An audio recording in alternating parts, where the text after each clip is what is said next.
reserved for you. There are things your family is going to need that he has put aside strictly for you, and it's already been paid for. But if you don't have a clear sense of identity, you won't have access to it. We put this panel together tonight to have a discussion for our black brothers who have families, businesses, generational wealth, peace, power, access, and salvation stored up for them, but they have yet to access it because it's not clear to our own selves who we are. Dear black man, who are you? Let's talk about it.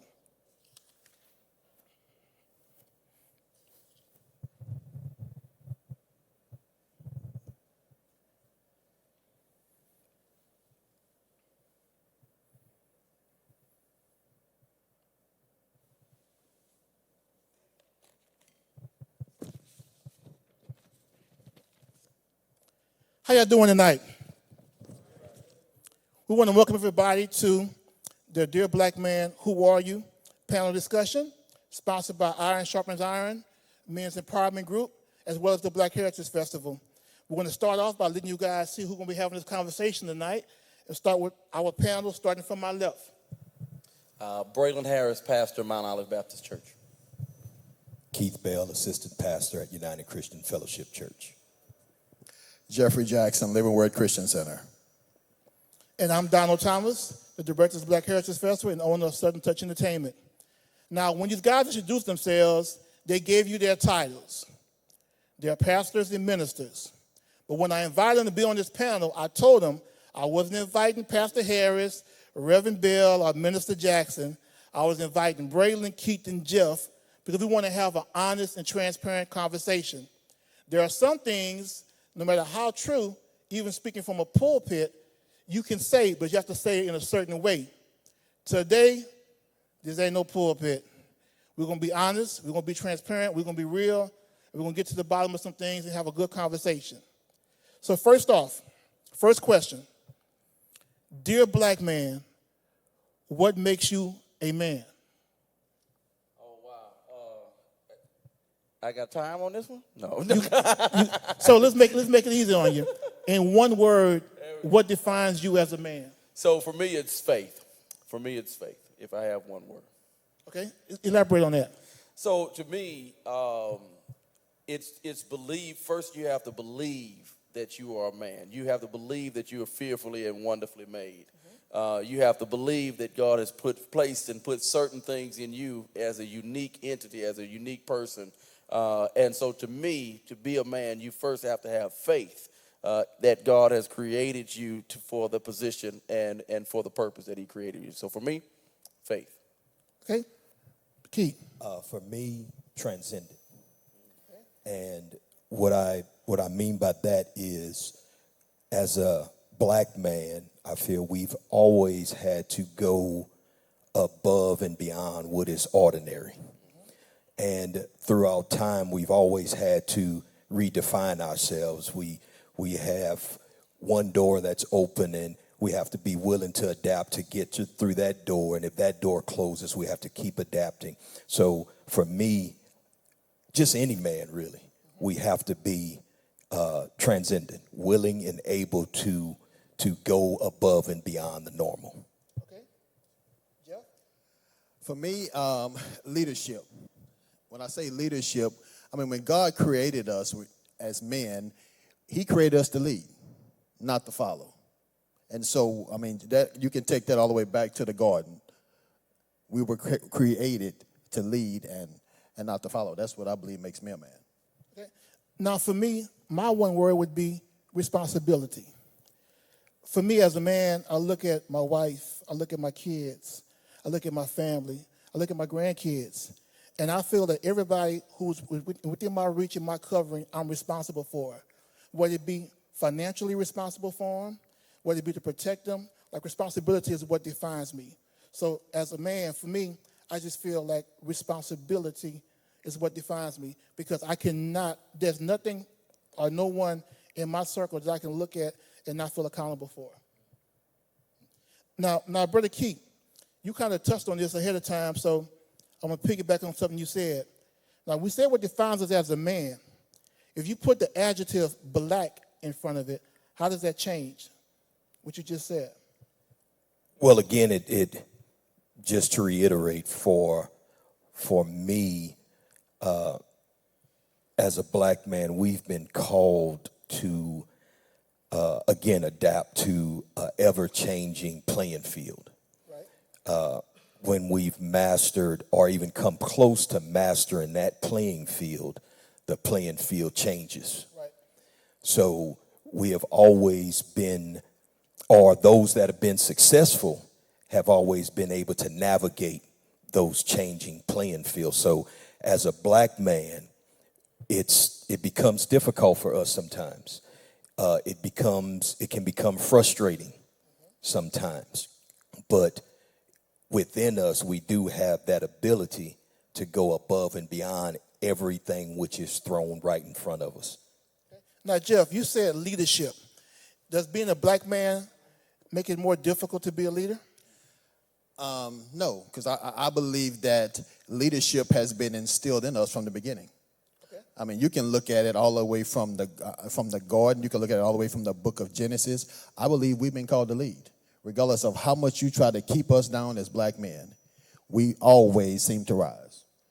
We're trendsetters. Now, let me ask you a little deeper question.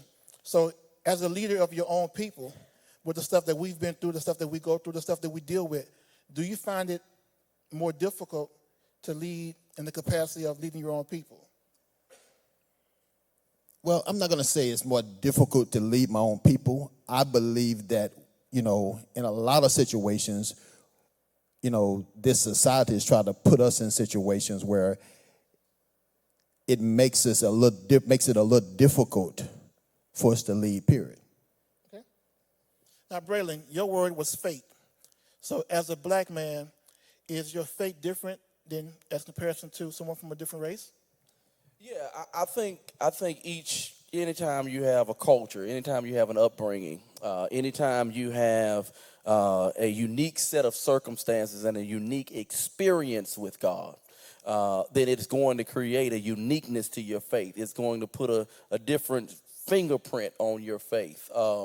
Now, we know that faith comes by hearing by the word of God. And as we hear the word of God and we study the word of God, we develop this faith. But also our faith is customized by our experiences many times. That when we've gone through certain trials, our faith goes to another level. And so we do understand that also has and plays a role in it. And when you put black in front of faith, then you have to reach back and not only, as Brother Jeff said, grab Genesis and pull that all the way through. You also have to grab the black experience and weave that into that experience. And so I do believe there's a uniqueness. There's a culturing of faith, particularly for a black man, that is unique because of the experiences that we've had. And so I also believe that helps our faith to be deeper, right? When we're talking about the things that particularly black men have dealt with in their experience, particularly a black American man. I think that if you add that to it, you got a whole nother situation on your hands. And then that adds another component of faith. When we talk about whether it was going all the way back to slavery, and what kind of faith did it take to develop to be a black man in slavery and not lose your mind and then coming up through the civil rights movement, what kind of faith does it take to endure that, to lead, as we've said, to transcend? There's a faith that it took to get through that. And then again, even today, the various challenges that we have as we lead, as we transcend, there has to be a uniqueness, a culturing of our faith that allows us to come up against those various obstacles that we face and see that greater is he that's in me than he that's in the world. I think it's different when greater is he that's in me than he that's in the world. When you see the world at its worst towards black men, world at its worst towards African American black men in many times. So that means if I see what the world has at a greater aspect, but I'm holding the faith that greater is he who's in me, than the opposition I face. The greater the opposition I face, the bigger the God that's in me. Come on, come on. Can I add something? Yes, sir. To the question? I think that when we're asking what makes a man, I think for each and every person here, that definition will be fluid. That definition will mean something to different people, because we also lead in different aspects and in different ways. And I think that for us as black men, when we begin to understand our role and our position in society and the power of our role and our position in society, and that every man is valuable and every man is powerful, it allows us to lead in the setting that we're currently in. It may be in our family, it may be in our church, it may be on our jobs, but I don't have to lead like Jeff has to lead. My faith doesn't have to look like Pastor Braylon's. My responsibilities don't look like yours. So we have to, I think, sometimes get away from the narrative that we all are the same person and we have to do things the same way, but have that freedom to understand who we are through faith, especially, and grow and learn more about those positions that we find ourselves in. And I think that would help us not only to be leaders, but also to be better followers. Because sometimes it's hard to lead somebody who doesn't want to be led. Correct. Right? Correct. So I think it's just different for everybody. Right. Now, Go ahead. I just want to add one thing to that. When you ask me about leading our people, one thing I can say about leading our people, it's easier to lead our people when they can understand the vision. right. It makes it way more Agreed. difficult to lead them when it's very difficult to get them to see the vision. I think that's one of the areas that we're fighting and we're dealing with in today's society. Getting our people to see the vision. It's so many generational curses, so many things that have happened back in the beginning with our forefathers that were brought here. I think that we're still dealing with today. I think we're still dealing with a lot of that today. Right. And I agree. And a part of the reason we had this conversation about knowing who we are, because if you don't know who you are, you don't know who you can be. And that's what vision is, knowing who you can be. And when you don't see it for yourself, I can't see your vision if I don't see it for myself. Now, something you said, Brother Keith, you said about it's different for everybody. So I want to ask a couple of guys in the audience. You can go to the microphone here. Give me that one word that defines you as a man. Anybody? Don't be scared, guys. Brad. Give me a word that defines you as a man.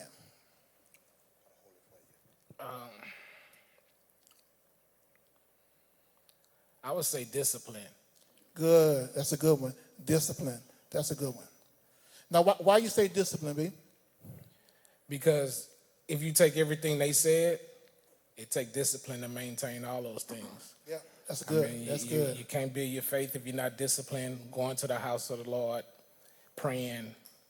You can't lead nobody if you're not disciplined, because whether you're on the job or wherever you at, you got to be there, which takes discipline. So I think discipline is huge as a man. That's good, B. That's good. I like that. And now, so speaking of discipline, right? And we had a conversation earlier off camera. We was talking about how emotional men are. And typically, so let's go to the biological definition of what a man is, right? Men are supposed to be rational. Men are supposed to be masculine, right? Now, so I'm going to ask a question, and we're going to be honest. Do you think men today have lost some sense of masculinity? Anybody? It's on you, brother. It's on you. I say no. I say that there's a projection, there's an image that's being displayed, or a magnification of those that, based on the world's definition of what is masculine, I think that visualization is pushed in the forefront. But I look at all these brothers that's out here just today, and they all look masculine to me. So I think that narrative sometimes is being pushed too far to, again, degrade what a black man is, or just what a man is that a man's masculinity has to fit within this certain box. Right. And I don't think that's fair to do that. Now, if we say, are men more effeminate, then I still would say no, because we all know some guys that are effeminate, but we know way more guys that are not. Right. So I think the question is, I don't believe that men have lost their masculinity. Brett? Yeah, no, I would agree with Pastor Keith, and I think it's great to be able to say there's a difference between reality and media. Right. And we cannot allow media to project, to create a false reality and create a false narrative.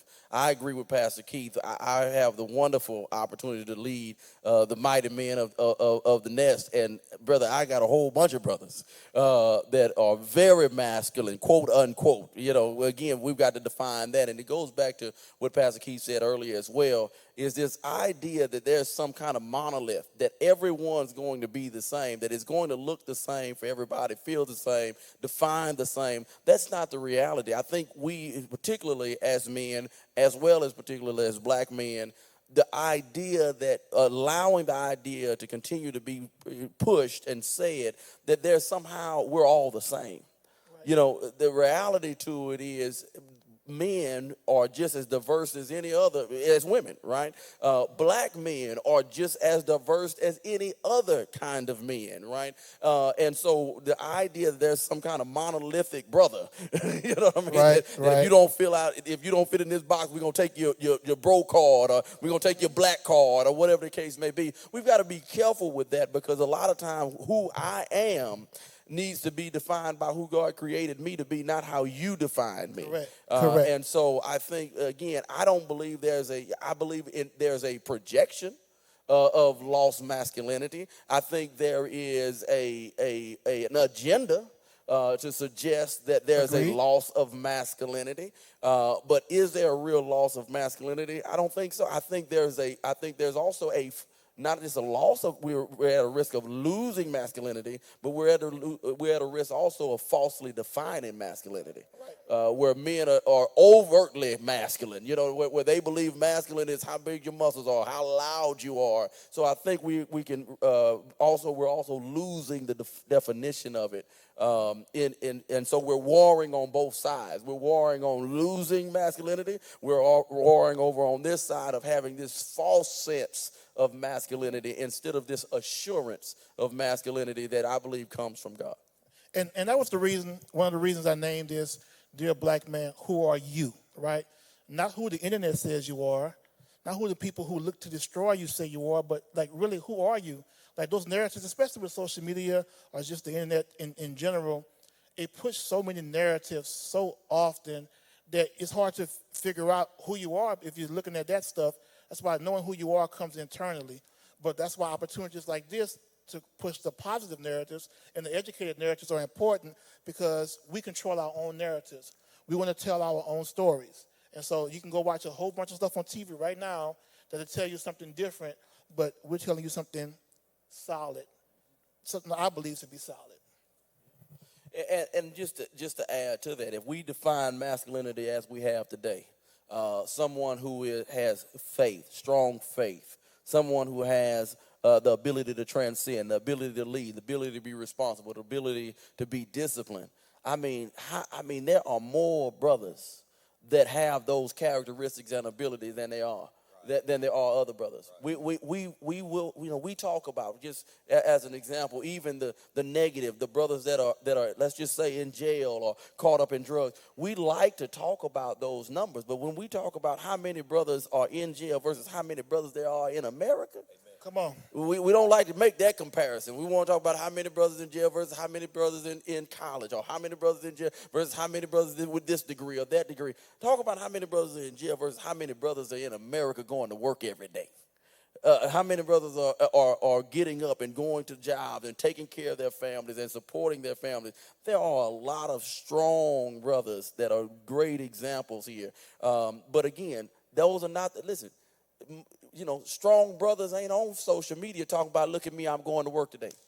They just going to work. No. You know what I mean? So they ain't got 5,000 views. Go with me to work today. I'm walking in Sassaw. You know, that's not what brothers. That's not what brothers doing. You know, and so when you look at the brothers that's on, Facebook and they got the wig on and the muumuu on doing the skit. It's 10,000 other brothers that's got boots on and Nomex going to work, but they just not. Trust me. Yeah, I know. You know what I'm saying?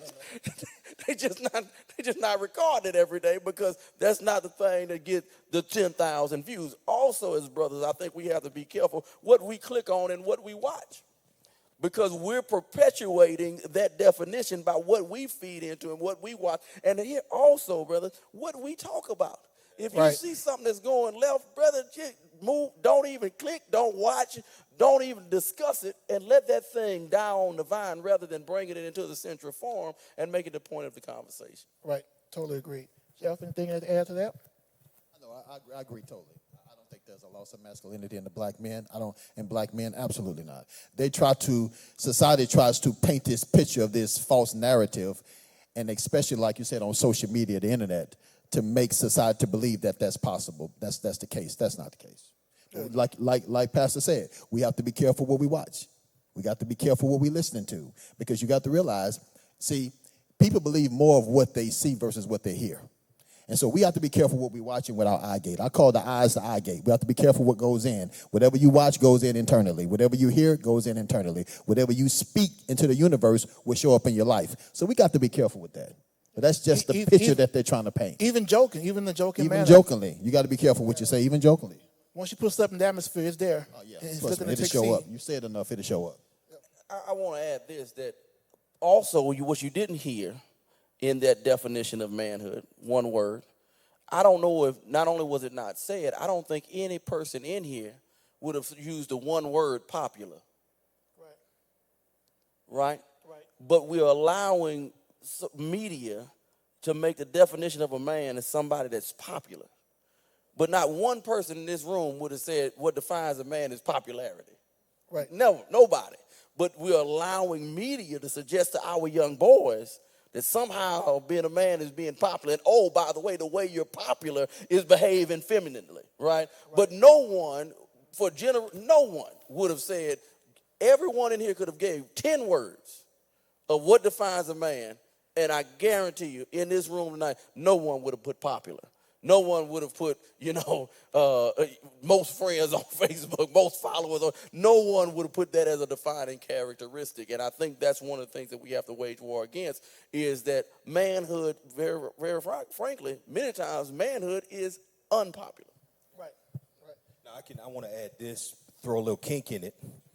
I do believe that we have some toxic masculinity. That's right. Yeah, that other side. That other side.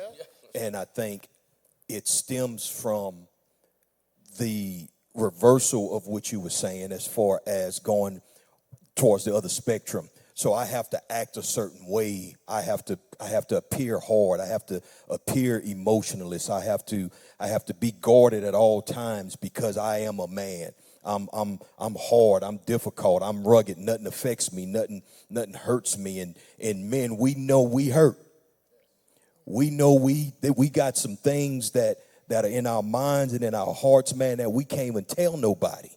We just hold on to those things, and it just eats us, and it eats us, and it eats us, and sometimes we explode into things. And if we don't explode, that those inner thoughts, those things that we're holding on to, those inner demons kind of creep out and seep into our marriages, seep into our relationships with our kids, seep into our relationships with other men.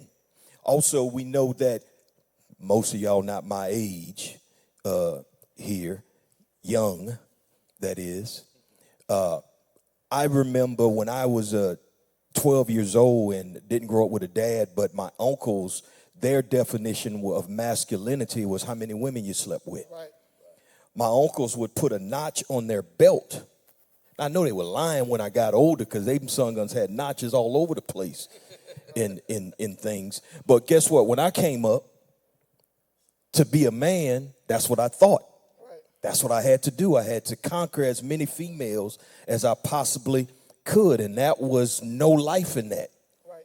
in things. So I do believe that we do have a toxic, sometimes some toxic masculinity traits that we don't discuss often because it makes us look at the reflection of ourselves in the mirror sometimes. Right.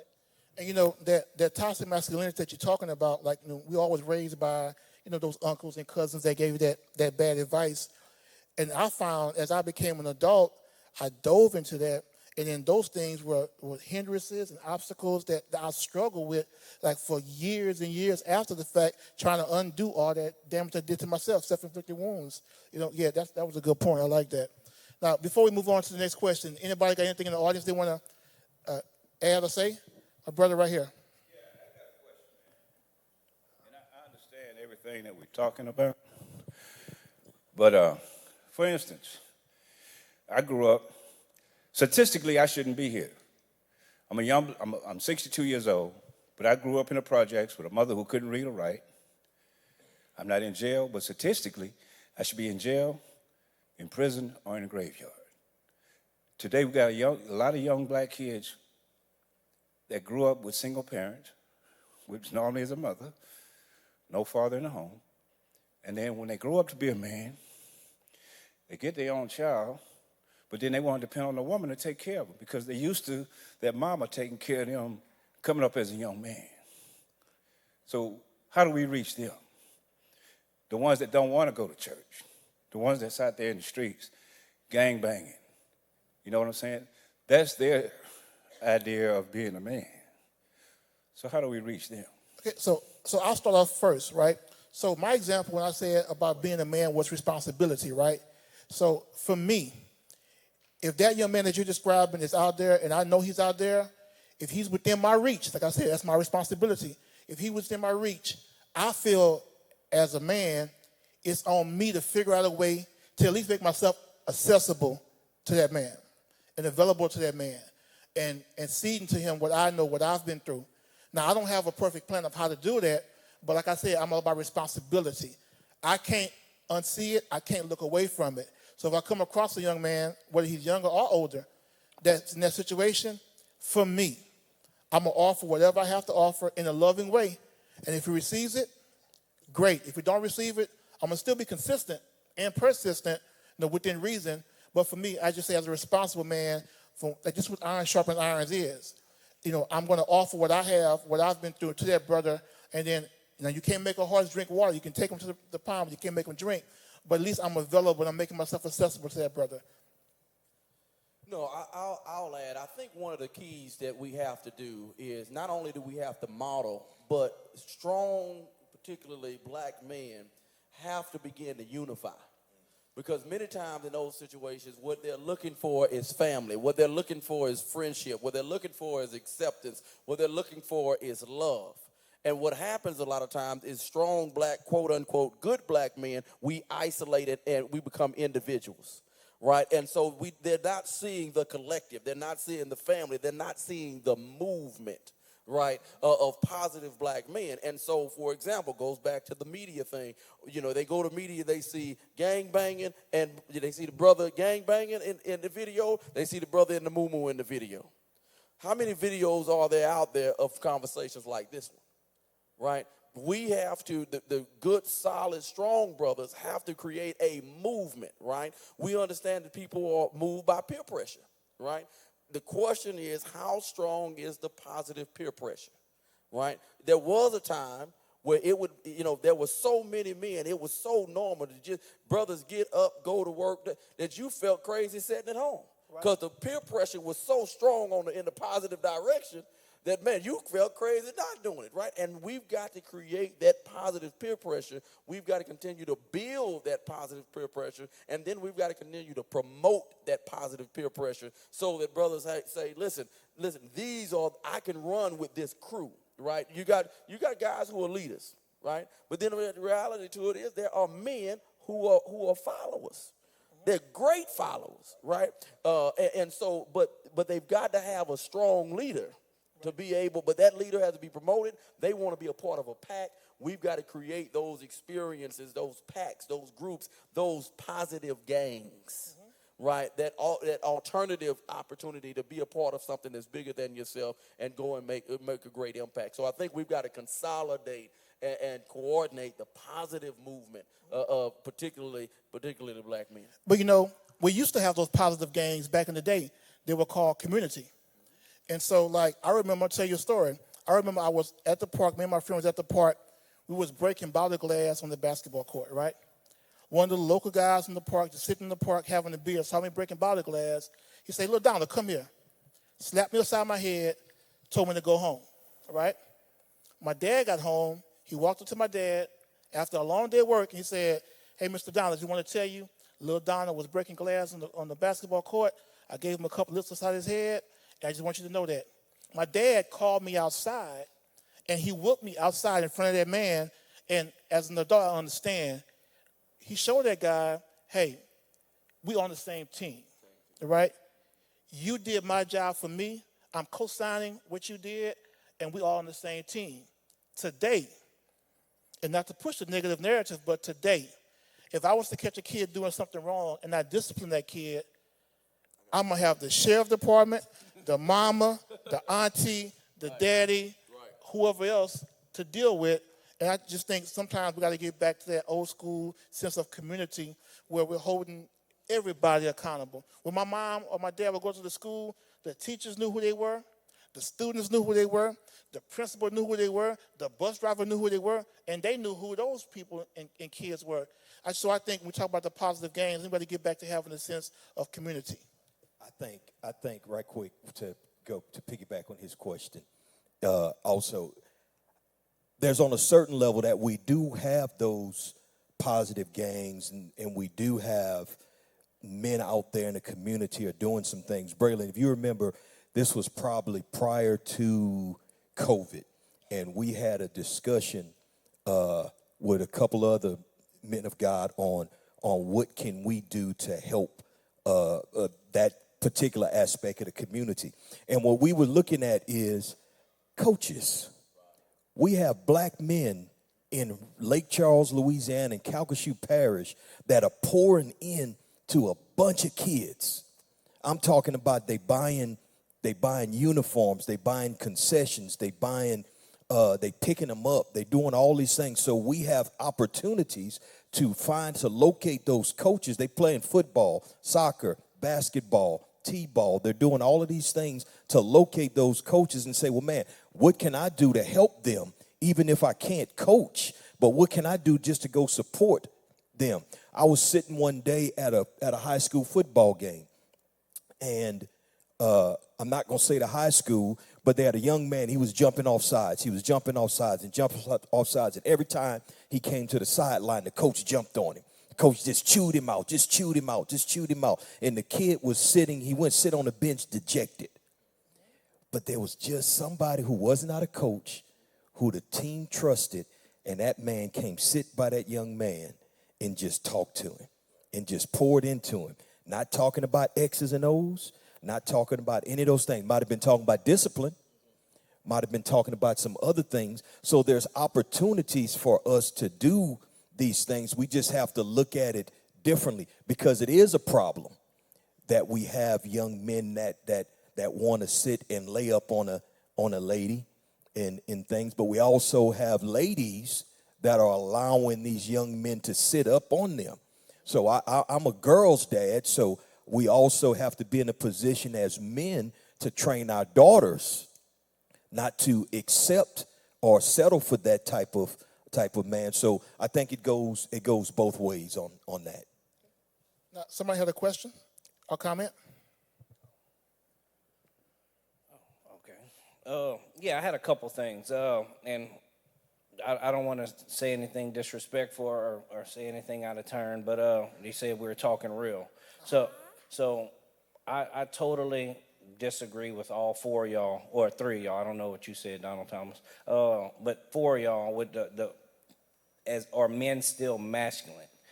As a total, I would say yes. But I strongly believe a lot of the men are accepting to become more and more feminine. And young men need a leader. Young men model what they see. when I was growing up, I was with my father 80% of the time. Stop. 80% of the time I was with my father. So he showed me, he guided me. He said, no, this is acceptable. No, that's not acceptable. You can do this. This is okay. No, that's not okay. Men these days don't have the time, or the ones that don't have the time, they either don't have the time, the women are raising the kids, the grandkids are raising. So men are almost absentee parents, not all of them, but the ones that are, we're losing. So they have to have some kind of guidance. They have to have some kind of leadership. So all they got to do is look on TikTok. And if it's a woman wearing a dress, what are they going to do? They're being taught to wear a dress.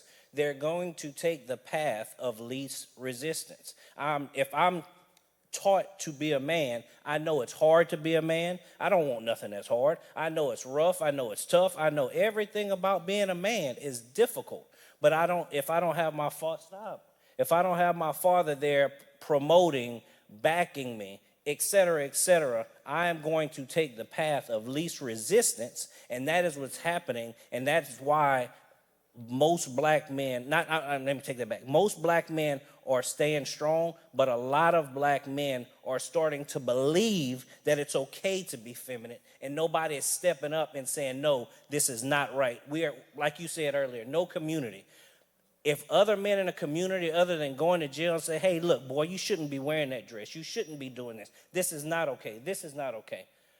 Then we won't be able to have so many feminine stuff. But on a percentage-wise, no, we have not lost a lot of men to being feminine, but we're on the way. Get a comment? In the back?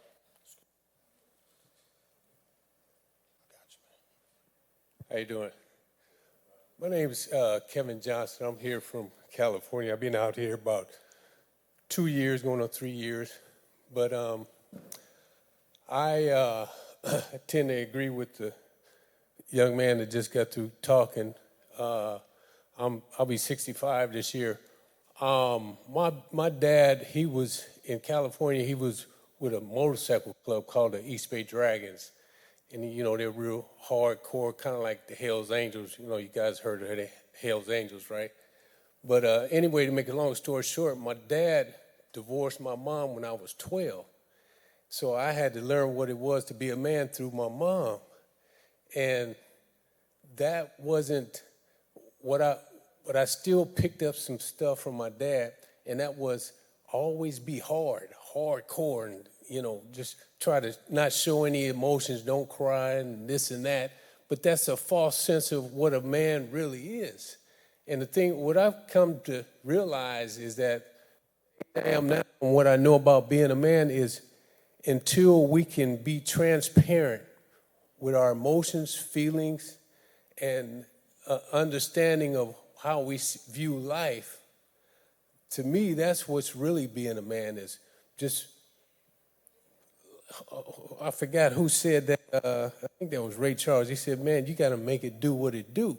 You got to tell the truth. Anything that lines up with the truth, with the word of God, I think, to me, that's what's being a man. So guys, so those two comments, those guys said, hey, we are losing masculinity. So let's give you feedback to those comments. Yeah, I mean, I agree that we are in a fight. We are in a battle.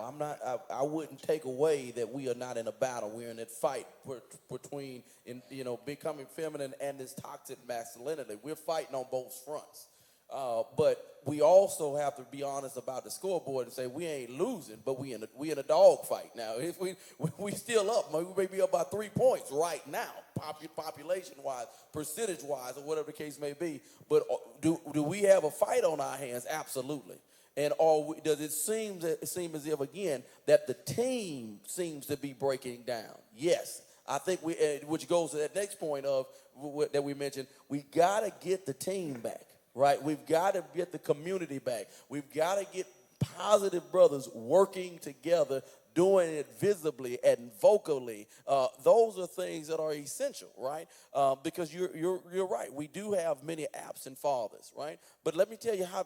I mean, it's probably, I bet half the brothers in here grew up in a home that didn't have a father, but they're a good man, right? Which means that there was some group of men that they were able to see, to able to watch, to able to join, and were still able to get that. Now, I want to say this very quickly because I think it's very important, because I believe this is where, as a pastor, I got to plug the church right here. I believe that's where the church comes in. That's where you have a gathering of positive, strong brothers that are trying to do the right thing. Now, the key to it is we've got to become more coordinated. We can't just coordinate with the brothers at our church. We got to go to UCF and do it at the men's breakfast. We got to come over here and be a part of the men's ministry. And we've got to build that coordination of one another. And then we got to tell somebody who got a phone, put it on TV, so now there's a young brother out there looking for that positive role model. They know where to begin to go, and we begin to find that. So I agree, we do have a battle on our hands. Social media is running away on both sides, on the toxic as well as the effeminate side. But we do have enough. I'll say this, and then I'll stop at this point. There was a time I was sitting in my office, and I was thinking about our church and things that were going on, and I didn't have as much as I wanted. It was, not as many men as I wanted, not as many members as I wanted, not as much money as we needed. We wasn't moving as fast as I wanted. And God said, do you have enough? He said, do you have enough? Right. And I had to respond. I said, yeah, I got enough. He said, well, go. Right? And when I think about as far as strong, positive, hardworking, responsible, transcendent, leading, faith-filled, disciplined black brothers, we got enough. It's enough of us. We've got to work together and begin to push it. It's just as what I can say is the internet has made it more visible. Right. I'm 53. I can remember as a child feminine men. I can remember in my community. Right. But the internet has made it more visible. So I don't believe that we're losing. I believe that it's just more visible now. Because we got a lot of strong black men. I agree with Pastor. If you look at the true numbers, it's a large percentage of us that are strong black men and not feminine. But see, what happens is, what we got to be careful with, is society would try to paint that picture and paint that narrative and make us believe so they can get more of us to go in that direction. But we got to be strong enough to know, guess what? That's not the direction to go in. We got to know this is the way to go. But I don't believe that. I still don't believe that we lose. Now, we have a comment online. From Chantel Landry. She has two questions. She says, how do men show their diversity? She says, I've seen the same things in black men I meet. And then she also asked the question about how do you address the sagging pants issue. She says she see it between older men and younger men in terms of speaking of masculinity about the sagging pants. So one thing I just want to put out there for you guys to comment on, right? So like Kelsey was saying about men, the guys being feminine, right? Or like you're talking about online about the sagging pants. So my question is this: is it our place to address another man based off what we think, our perception? So like if I see a brother sagging his pants in the store, or if I see a guy who in my perception, my one-sided perception, if I think he's being feminine, am I, as a man, a black man, to another black man, is it my place to even say anything? Or do I say anything? How do I say it if I do? No, I think especially in 2024, we've got to be wise as a serpent and humble as a dove. That's what the Bible says, right? And so we've got to be careful as we approach this. We've got to do the work we can do. I've said it this way many times. You can't do all the good you want to do. You can only do all the good you can. I agree. Okay? And so the good that we can do is build that when that young brother are in our community, that there are strong black brothers doing it right. Again, this is going to be a peer pressure thing. We can try to figure this thing out one at a time, and everyone reach one. That sounds all good, but I don't know if we got enough for each one reach one, but we got enough that if we create pressure and get momentum going in the right direction within our community, black working men got more money than black drug slinging men. Can I get an amen right there? But what we're not doing is working it and showing it and putting it together, right? So that it can have, so that can have an image, right? So that they can have an image. I'll shout out Pastor Charlie. I love the idea that he's got this Christian group that is now going to be car show people, right? Because people need to know, and Pastor Barry's out here, he got a pretty nice vehicle himself. And he got a nice classic. But young brothers need to know, man, everybody that got a nice car ain't selling drugs. That is some brothers with some nice cars, man, that go to work every day, and they not only do they have the car, they own the car, and ain't nobody come and get the car after tax season. You understand what I'm saying? And they need to see that, but we've got to begin to promote that. So we got to have those positive car shows, because all they seeing is the brother riding down the street with the, elbows, 48 inches long, about to knock somebody's ankles off. You understand? That's all they're seeing. We've got to begin to have car shows with brothers that's got solid jobs, solid, beautiful cars, solid, so they can say, man, how did you get that? Well, man, I'm a contractor. Right? Hey, man, I started painting cars, where they can see it is not just the lawyers, it's not just the doctors, right? But there's a diversity of ways to do this thing positively and correctly. And you don't necessarily, sometimes you don't correct by what you say, it's correction by what they see.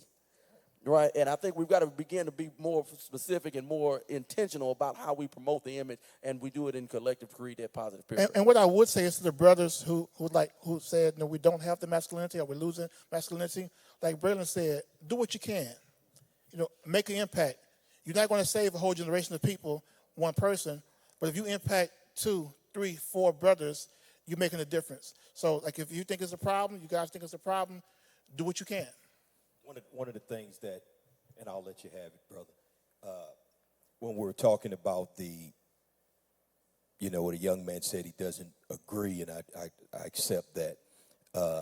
But again, I think it's also the narrative that we see, because we're not able to see every single black man in America. We see the images that are portrayed. Now we can see those that are around us that may exhibit some of those things, and then that gives us an opportunity to, one, we can't walk up on nobody and tell them pull their pants up. We can't walk up on nobody these days and say, man, you too feminine, but we can form a relationship with that individual just by starting a conversation, not about the negative things that you see in them, but just say, hey, find something positive that you can build a relationship with that individual, because we find it more that I know every one of these guys up here personally.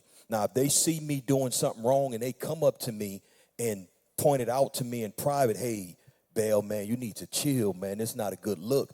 I'm a listen to that. But if a stranger come up to me, or to come up to any of you and say, hey, man, you need to chill what you doing. Fool, who you? Right? It's gonna get mixed up real quick. So we have to be cognizant of the approach we take, and the ability we have to be able to always be building relationships. I think that's one of the things that also that we as men that we don't do well in that community and thing is that we don't build relationships with each other.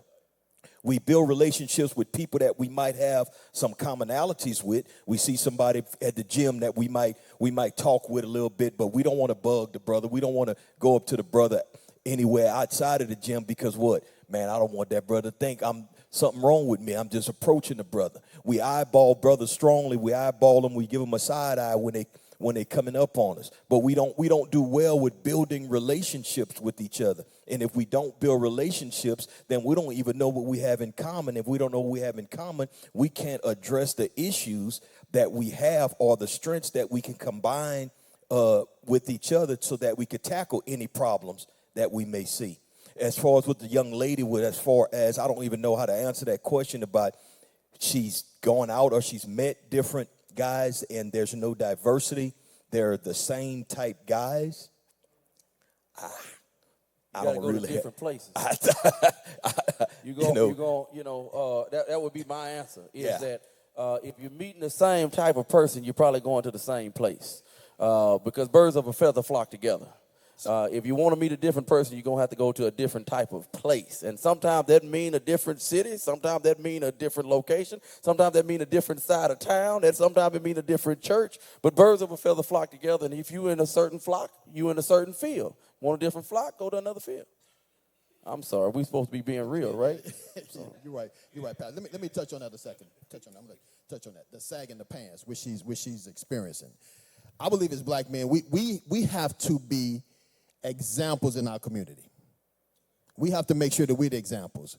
I mean, I seen a guy probably several months ago. He had to be older than I am. I'm 53. He had to be in his late 50s or 60s, and he was sagging. See, we have to be the example. And so when we become the example, we have to make sure that we do not compromise. I have 3 young men that I've raised. I have 3 sons. They're not perfect.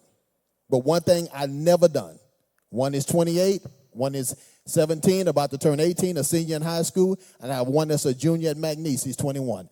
I don't compromise. I don't compromise. So guess what? I never had an issue with them sagging their pants. All their friends, a lot of their friends that they were with, they walked around sagging. But they knew daddy didn't compromise. So it has to start with a generation of black men that are not compromising with it. And no, this is 2024. I agree with Pastor. You got to be very careful walking up to a stranger and ask him to pull his pants up. You got to be careful. And so what we have to do is we just in our community, I believe that we shouldn't compromise. I believe that we should be leaders in our community. I believe that we should stand for something. I believe that, for example, this is what I believe, and I agree with Pastor. When they start to see the strong black men in our community not compromising and leading, like Pastor said, we got a lot of successful brothers in the audience right here, a lot of successful pastors here. When we start leading, then guess what? I believe it'll be less sagging. It'll be less drug dealing. I mean, we got a lot of brothers in here that's successful, got nice cars, got good jobs, got money in the bank, nice houses. But they have to be able to see that leadership. You just can't. And see, social media and the internet is painting a different picture. But in our communities and in our neighborhoods, they have to see us. And that's what I believe. We have to be more transparent and we have to be more leaders. And right before you comment, I want to put something out right quick. We're throwing this word around community, right? But so let's define what community is by definition, right? So as black men, black people, ancestral-wise, we come from a tribal foundation, right? We come from community. Community is 2 words, common and unity. It's common and united. So what by definition is people who have something in common. They share ideals, morals, belief systems, agendas, right? And the unity part is they're united. So a community is people who share the same ideas and morals and belief systems and ideals combined, united together as one. That what forms a community. When you don't have a sense of community, you're isolated. When you're isolated, you're trying to figure out who you are from everyone else who don't know who they are. And like I said, we just lost that sense of community. Go ahead, Rob. Yeah, hi, I'm Dr. Smith. Look, I've heard some of the non-orthodox thoughts, comments made. I'm an HR guy by trade. So mind your business. When I say mind your business, you can't say, well, this guy's feminine, that guy's feminine. Ain't none of your business. I mean, it's really not.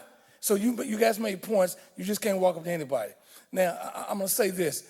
Your beliefs, my beliefs are my beliefs. So when we start to put our beliefs on other people, that's a problem. Because everybody's not going to believe what you believe. We said we lose our masculine. I see guys in dresses. Ain't your business. If you ain't got nothing on, why are you worried about it? We said the black man. We start off saying we all monolithic. That means we're not the same. But we adjust the way. Like I said, you raise your son a certain way, I raise mine. Listen, if one of my sons came to me and said, Dad, I'm gay, would I be disappointed? Absolutely. But that's his life. He's my son, and I rather have him in my life than out of my life because I got some orthodox beliefs. So, so we got to be hard. No, dog. I get my feet done and my nails done. Don't make me no less a man because you run up on Smith Rock, it's over. So let's get this. So when you start talking about these men feminine, you grab one of them dudes and see how much man he or she might be. So mind your business. Right. So one thing I want to say though, right? So now with this particular topic, I agree with you, right? But you got to be careful about when you're saying mind your business, right? Because these young men should be our business. Because we could raise our sons to be whoever they want. And I could tell, okay, that family doing whatever they want with their child. But then when they're in school, when they're in the mall, they're in grocery stores, your child is coming across my child. Or another point, if your child gets shot by the police or something happens to him, you come knocking on my door for support, right? But my input wasn't valid a few months ago. And these guys represent churches, you know, like when they can't find somewhere to host a funeral, they come knocking on these guys' doors, right? So if we're going to be real, we're going to be real on both sides, right? So to some degree, and for me, like I said, responsibility that's my trigger. So for me, if I see a young man that's going, and it's my opinion, wayward, and I don't say anything, I feel What does wayward mean? So if let's be specific. If I'm in my neighborhood and if I see your son selling drugs, right? He's out there selling drugs, whatever, right? Now, I'm not going to say, hey, man, don't sell no drugs, and I'm Mr. Goody Guy. I'm not going to do that, right? But I still feel some kind of way about it because I know what comes from that, right? So if I say, hey, Rob, I saw your son out there, bro, like, man, you know what I'm saying, he out there doing whatever. Do you appreciate me being involved that way, or should I just mind my business? I was talking about behavior-wise when it comes to male femininity. If Okay. you saw my son doing something wrong, I would expect you to do that because I'm from the same school. Smack him in the head, not get home, I get it. You know what I'm Gotcha. saying? When you start, I do lawsuits every day. I was just telling you I was in court today because somebody was misbehaving. And that's a problem when we start getting in, telling somebody, you know, if you come to me and say, look, guy, I don't want to work with this gay guy. Okay, no problem, then quit. Right. So we got to be careful. I understand that, but you know, we can't say I love everybody and then on the next breath, man, I ain't messing with that gay dude. That's. I don't think nobody was saying that. No, you did. You did say that.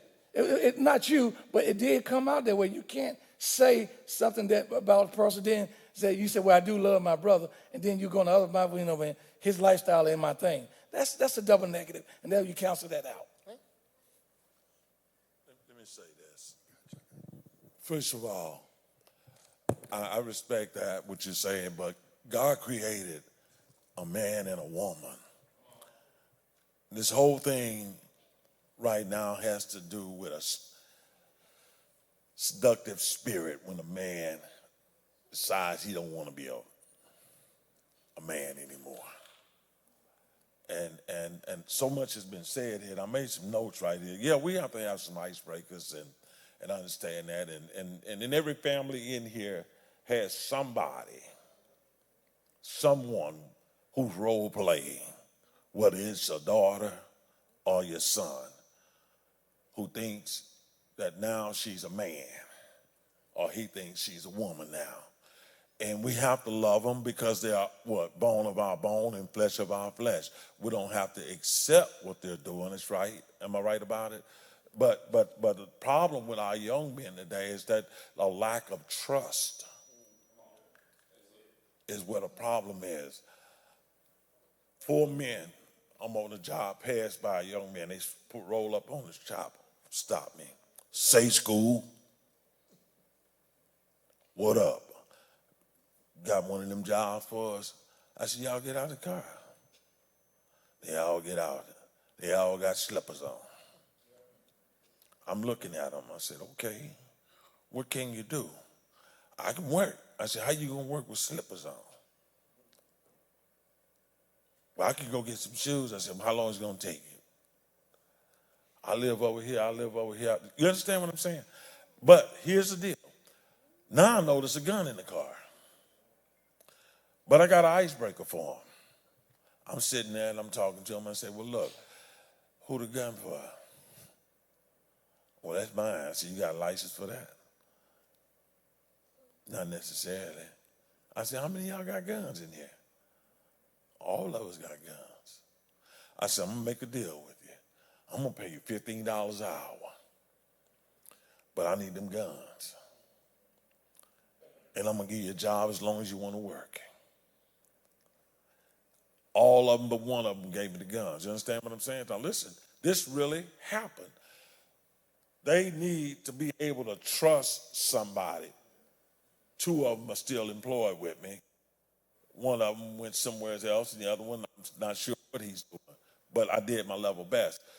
They want to trust. They need to be able to trust and know that they want. Economically, they want to be stimulated. I believe that. They're looking for a way out of what their situation is, and they're just not sure how to get there and how to get there. And, be fine. And just to wrap this up, we got to move to the next segment. But I think ultimately, and we can disagree on semantics and specifics, but ultimately, I believe, Brother Key kind of hit into this. If you build a relationship, ultimately, we talk about God. God is love. If you have genuine love and respect for another man, that's where it starts. I think if you have a love and respect foundation, you can build anything upon that foundation. So we're going to move on to our next question, guys. But good topic, good conversation. Dear black man, what do you fear? I'm going to start on that one because I was pondering this question early, and there's a part of me that says, man, I ain't really scared of nothing. And then when I started thinking about the whole toxic masculinity thing, and so I began to just ponder, and one of the things that came up for me, and this is real, and this is for me, is I had a fear of success.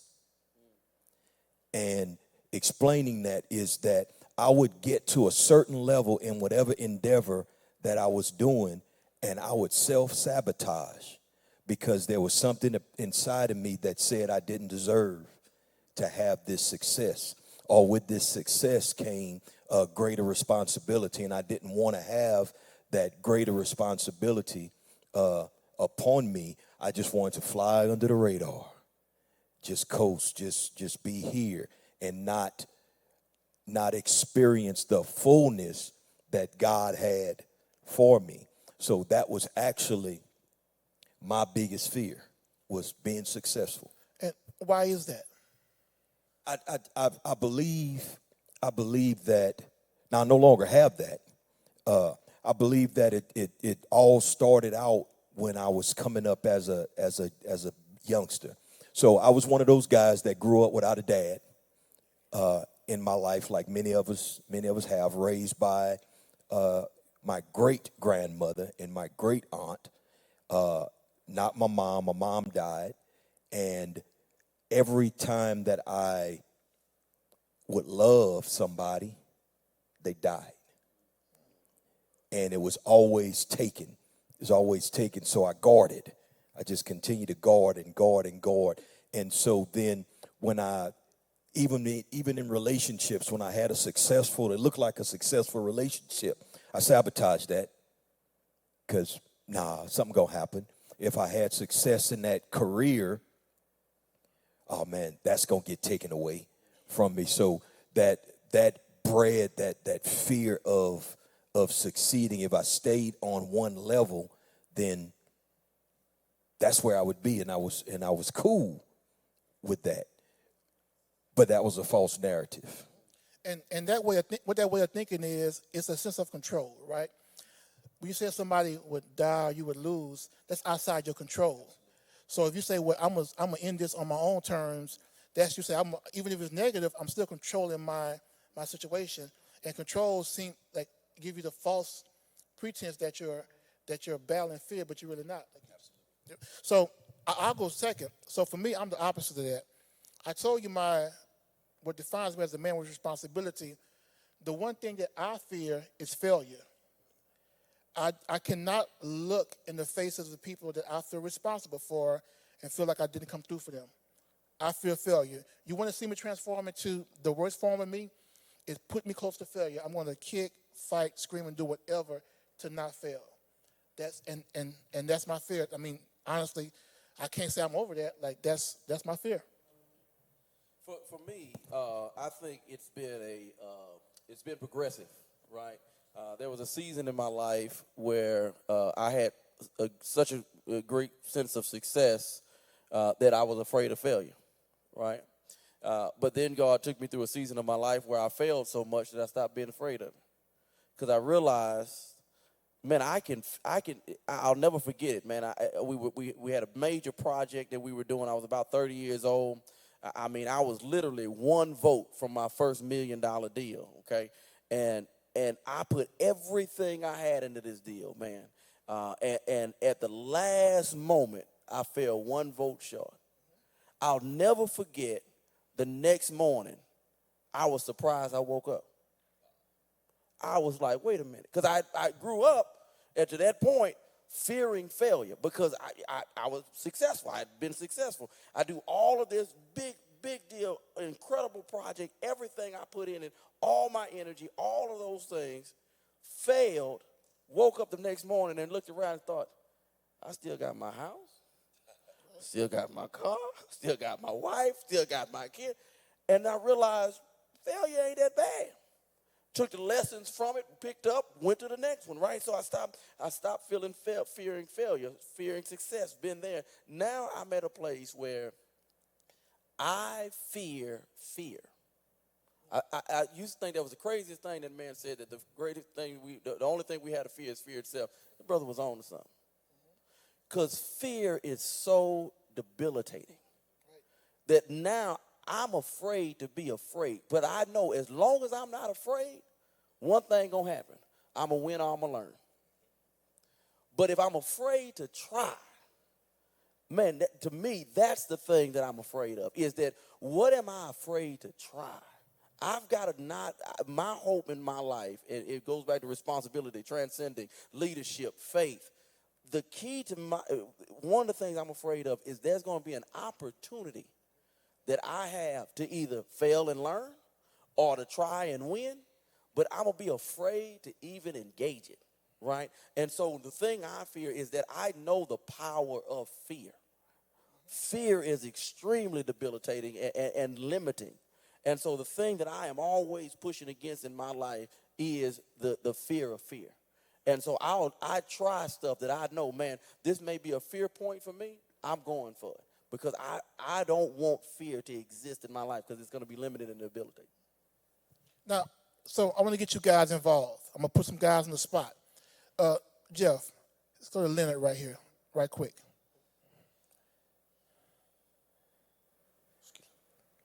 Leonard, what do you fear?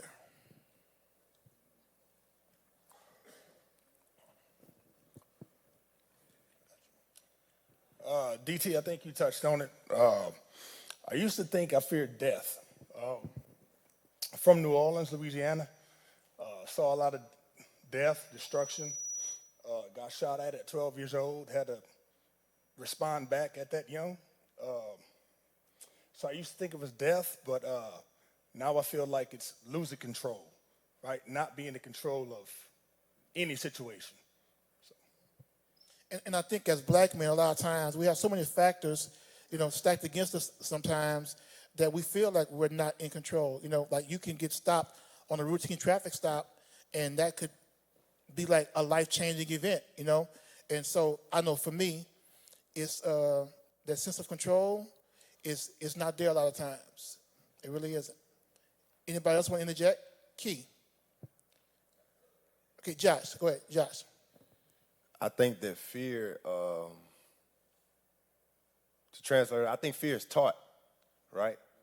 You got to think, I got a little baby at home, right? My baby just turned 1. And, man, I first time, man, I didn't think I could have kids. I got a brand new baby, man. I'm sorry, I ain't trying to go off in that. But my baby, fearless. She jumps off the bed. She jump out the car seat. I mean, this little girl here is a daredevil.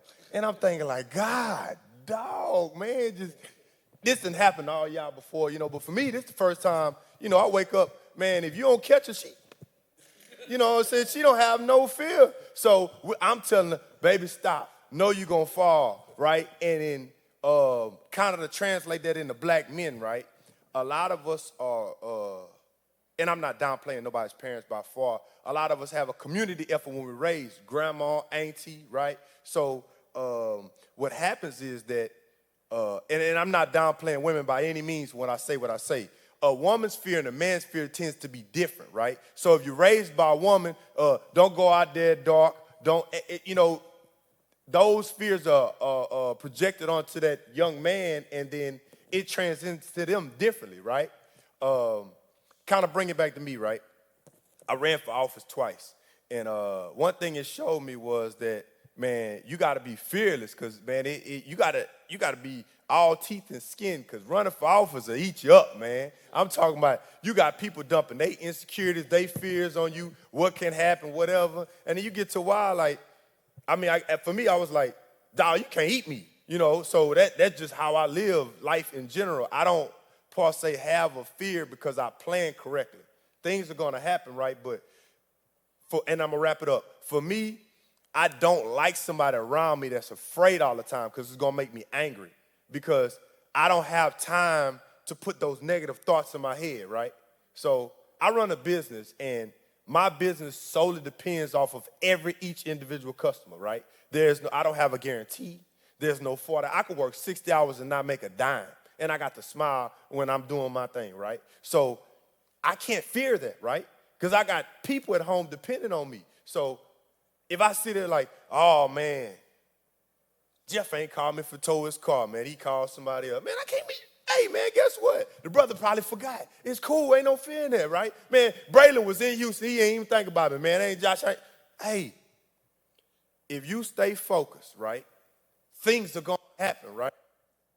All that fear, flying and raising ocean, man, it don't get you nowhere, man. Because you succumb to the fear, right? This stuff get the plague on you. So that's just my opinion on it. One more from the audience. Bring it to Key. In the front row, right there. Key, what do you fear? Me personally, just like you, brother,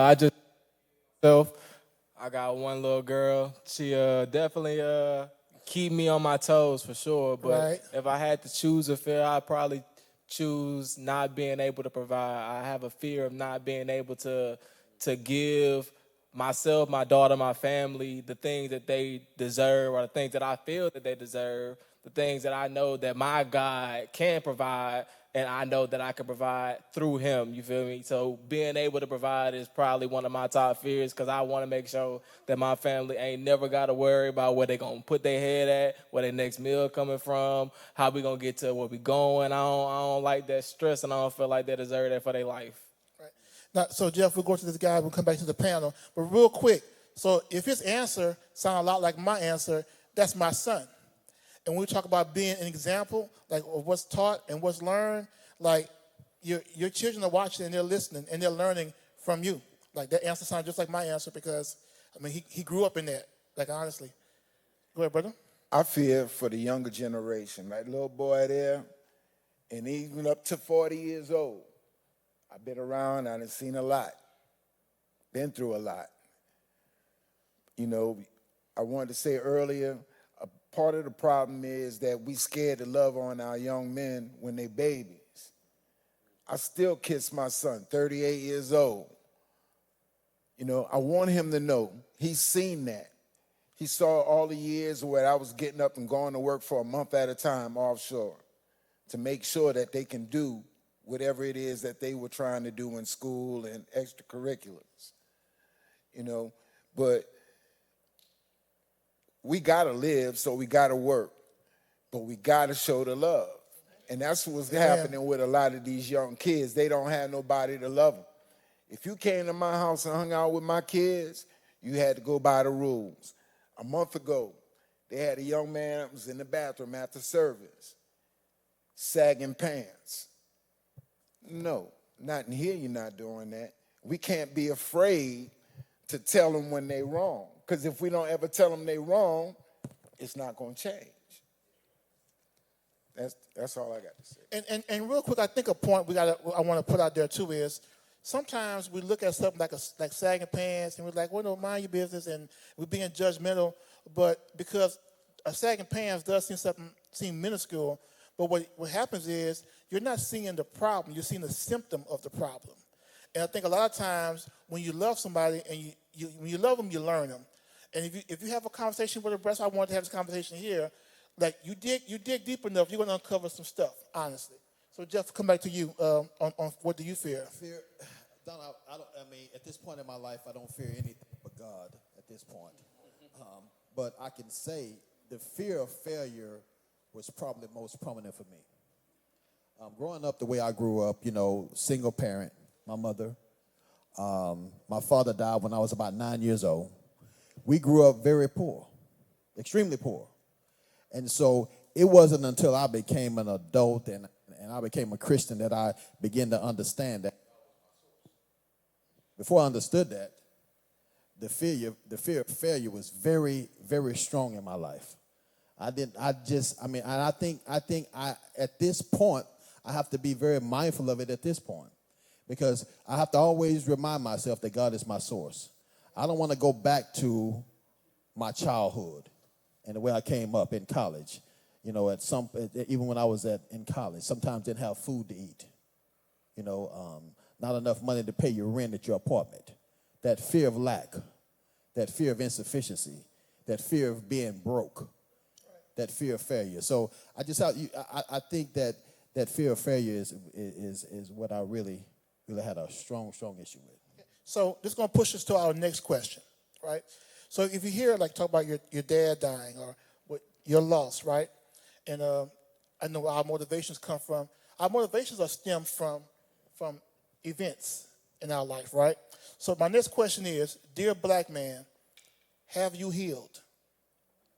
When I ask that question, it's a two-part question. What trauma or offense has had a significant impact on you, and have you healed from that? Anybody? I guess I'll start again. Going back to what I first said about growing up in a fatherlessness environment, it was magnified because I went to a private school. And in that private school, it was predominantly white. And everybody's dad was there and everybody's dad was active. And the school would have field days to where the dad would come over and they do events and things. And here I was, one of the few little black boys, and my aunt was there. And I thank God that she was there, but it didn't look like what theirs looked like. So I kind of grew up angry, and I grew up hurt by that, in that I didn't take anything off of anybody. I didn't mess with anybody, but I didn't take anything off of anybody. So if because of those experiences of not having a man figure in my life, especially in that school setting, and any time that I was approached in an aggressive manner, and a male would get in the hand's reach, I wouldn't argue, I just hit you. And so from 4th grade through 8th grade, I got in a fight every single day with that. And in my elementary school, Roots came out when I was in elementary. Now I'm at all boy, predominantly white private school, and here's Roots. And I had this issue with me. So the things that came about with Roots, the names and all of these things. So I fought. And because I went to a private school, but I lived in a black neighborhood, we had to do bus switches to where the bus would drop us off at one of the public schools to switch to another bus. So I was at that school, which was all black, and I went to a private all-boys school, which they called, Pastor, called it Pecatech, because it was an all-boy school, so I had to fight over there and things. So all throughout my high school years, and even when I went to college, these are the things that I did. I've been to jail 3 times for fighting, because I had blind rage that once it kicked on, it wasn't kicking off until you knocked me out. I knocked you out. I've had people put guns to my head, and just by the grace of God that I'm still alive. But I healed from that. And the only way that I healed, and I know you don't want us to pull out our pastor's card, but the only way that I healed is that I accepted Jesus Christ as my Lord and Savior.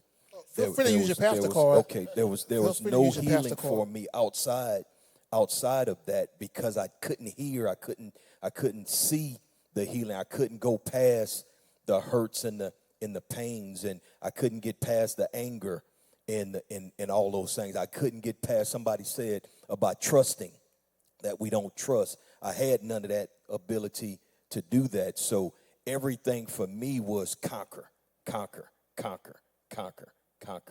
And when I did give my life to Christ, man, immediately there was a change, in the scales came off my eyes more than anything, to where I could see the person that I currently was.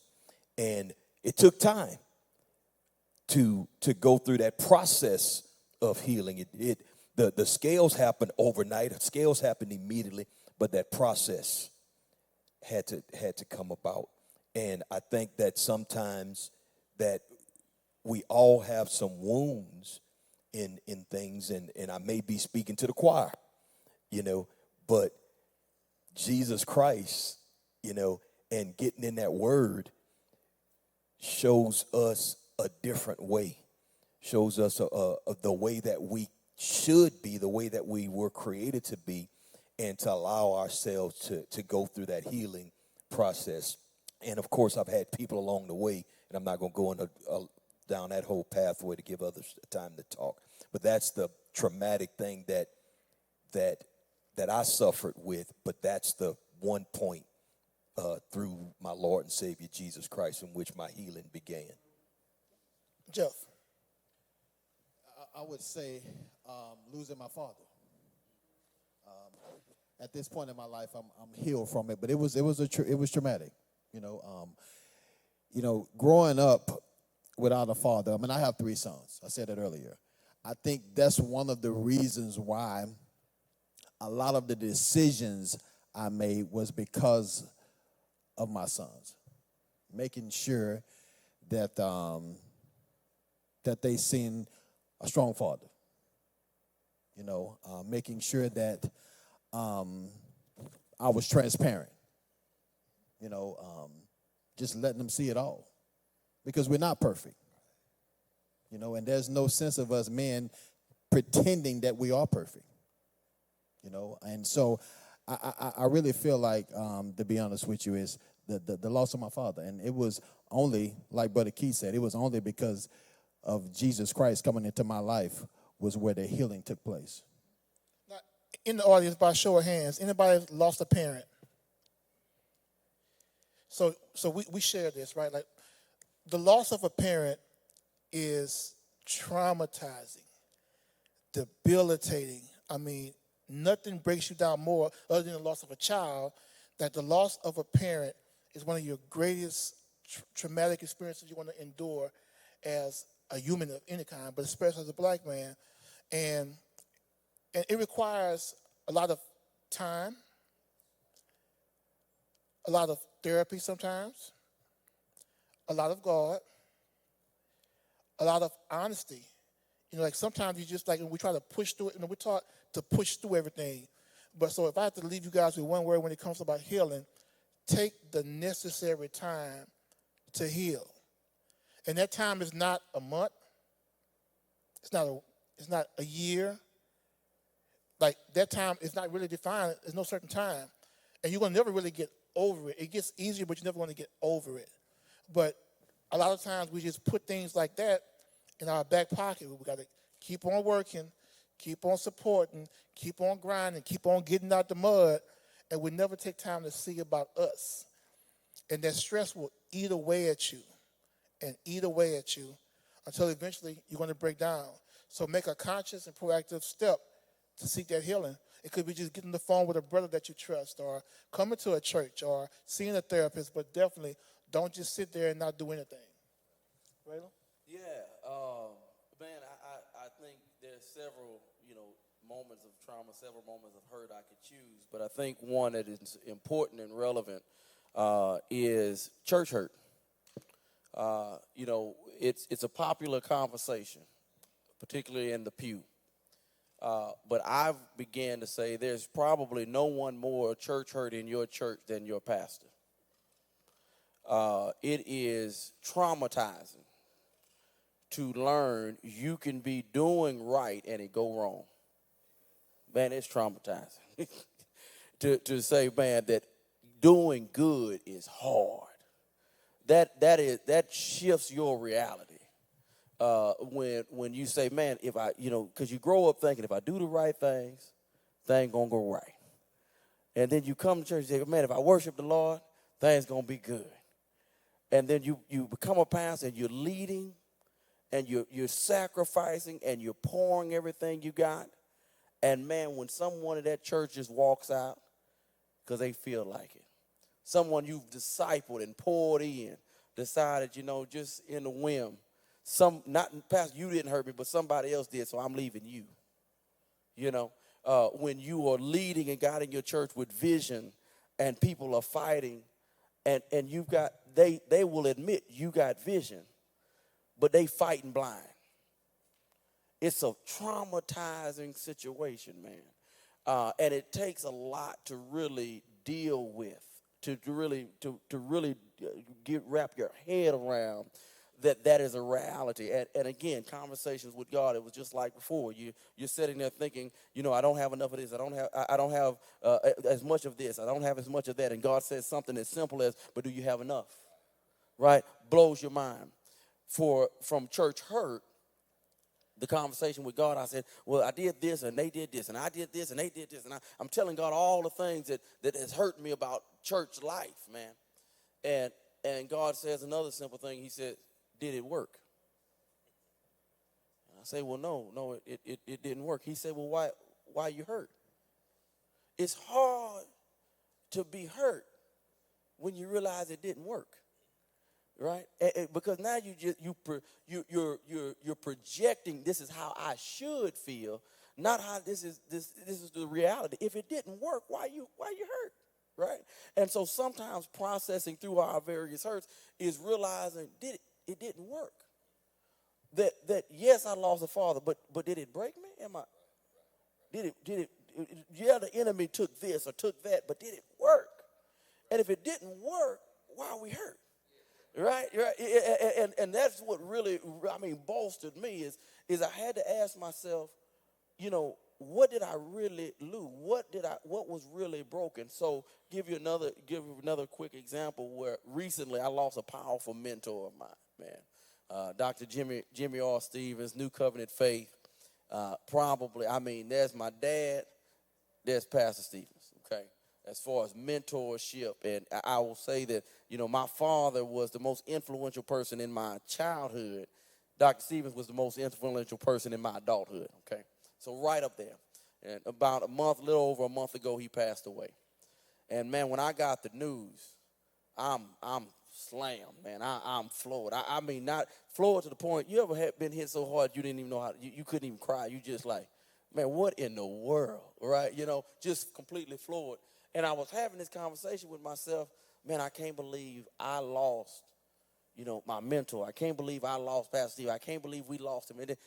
And God says another simple thing. How you lost so much and he left so much in you? Blew my mind. He said, you sitting here like he didn't leave himself in you. What did you really lose, right? And so I think a lot of times dealing with hurt, how to heal from hurt, is accurately assess it. We allow hurt to be like the boogeyman, right? We allow hurt to be like that shadow, right? The little person with the hand, little shadow, but boy, it looked like a big old monster up on the wall, right? Sometimes we got to pull up close enough to hurt to really see what it is, really see how much it is, and really see what was taken, what was broken. And a lot of times it's Satan has just magnified that in our psyche, in our mind. We say, man, I lost even a grandfather, a mentor. And then you look around and say, but how many other mentors I got? how many people are still left, right? And so so many times I think church hurt, losing someone special, it's about asking yourself the real question, what did I really lose? And then ask yourself, what's really left? And then allow yourself to honestly move forward with what's there, with what's left, and what's possible, and making sure that you, again, really honestly ask God to help me to really take account and real inventory. And what you will realize is, it's over and over in the Word of God, we see it that, man, there's more for me than against me. It ain't working. I still have enough. All of those things, that the prospects are still high, and that really helps in that begins to create hope, and hope is that ointment, man, that really creates that healing that we need. And we'll get a comment or a story from someone from the audience after my comment. But when I tell my story is not major like you guys' story, right? But sometimes it don't take much to mess you up, right? It could be a minor experience, right? So this will seem a little comical, but I'm just being honest, right? I grew up in a two-parent home, right? Mom and dad, a loving environment. And to this day, I pride myself on creating this happy bubble for myself, right? Like, so we grew up in the projects. I mean, we went to church 5 times a week. We had great friends. We played basketball, football every day. Like, I had like a great life, right? When I got into junior high, I went to school, and I was wearing my Pro Wings from Payless, right? And somebody said, "What's on your feet, bro?" I said, "What you mean?" Like, those little plastic shoes you got. Like, what's that, right? And I had no idea, coming from because everybody wore Pro Wings on my street, that according to their standards, that wasn't adequate, right? And then maybe a couple of days later in school, it's like, "Dude, what's those jeans? Wrangler? Where you get those from?" Right? And I was like, "What you talking about? Everybody on my street wear Wrangler, But what it was is I was made to feel inadequate, right? And not knowing, living in a happy bubble, and at church, everybody is wonderful. At home, everybody's wonderful. Family reunions, we go to Piccadilly, everything's wonderful. But when I got into school, and with kids like 11, 12 years old, they made me feel inadequate, right? Then girls was like, "I don't like how you look." Dudes like, "I don't like what you're wearing." And the feeling of being inadequate triggered something in me I didn't know was there. And that was it don't seem major, but it was major to me because that was a personal trigger for me. And then for a long time after that, I was intent on proving to you that I was adequate. Not only was I adequate, but I was better than you, right? And I carried that chip on my shoulder for a long time. And it might sound like something minor, but the devil will use anything. If he can just get you off track just a little bit, he'll keep you from your destiny. If you're a quarterback, right? If the quarterback is behind center, everything is great. But if you go over behind the tackle, like a half a foot step to the left or to the right, it destroys the whole thing, right? So sometimes, like the death of a father, that's an obvious, major transition. That's like taking you out the field completely, right? But sometimes you can just push you just a little bit to the left and the right. It can cause just as much damage to you. And so take notes of those minor things as well as those major things. Anybody want to share something? DT, I got to ask you, how did you heal, brother? I don't know if I quite healed just yet. Honesty. But honestly, but we talk about, dear black man, who are you? When I realized that another person don't determine who I am who I am because that's who I am, and that's who God said I am. And when I'm totally confident in who I am, there's nothing you can tell me. Right. And that just is what it is. Right. Brad? Yeah, for me, it was the loss of my mom, man, at the age of about 20, man. And what happened was it took me for a ride. I wasn't even aware of what was finna happen. She died of cancer. I'm in my 20s. She in the hospital. She about to die. I'm out with my baby mama. This all seemed strange now, but at that time I thought that was normal because I didn't think she was finna die. But when she passed, man, my life I went on a roller coaster. I'm talking about drugs, drinking, And I ain't talking about 2 years. I'm talking about 10, 15. By the time I looked, man, I was like 30-something. We talking about I'm in my 20s. I was like 30-something. Had nothing. Had to go back to my daddy. Was living with my uncle. You know, all the people that said we'll be there for you, they didn't mean we'll be there for you if you mess your life up. They mean we'll be there for you in support. But what changed me and what healed me, man, was, man, that's when I found out how real God was. Because the stuff I was doing, man, I'd be in jail today. I'm not saying God condoned what I was doing. I'm saying he kept his hedge around me while I was doing it. And man, now that I can look back at that, I can honestly say, man, it was nothing but the grace of God. It was nothing but the grace of God, man. And not only was he was working something out for me, because see, DT, that's my partner, and Pastor Harris, that's my pastor. But the crazy thing is, I was in Southern Touch with DT. We was doing shows. I had no money. I had nothing. But one thing he always did was, come get me. Take me out to eat. And what that did for me is, that's what I want. That's what I want. That lifestyle, that's what I want. So what Brad started to do? Started to get that job. Man, I was 30-something years old working at Burger King. I had to swallow that pride because time had been flew. Working at Burger King, it humbled me, man. It humbled me. It humbled me and it floored me, man, for, you know, I could have been working at the same place as my children. My children could have been, that's a starter job. He humbled me, man. And where I'm at today, man, I thank God. I thank God, not just for the materialistic, but he just showed me all those things that people chase. Man, I got that and more. Man, I had no vehicle. Man, you know how many cars I done had? You know how many cars? I done had so many cars, that don't even matter to me no more. I wanted a house, that don't even matter to me no more. Man, I'm trying to live to be, I want my 10 now. I'm on something else now, you know, as you grow, because he gonna grow you.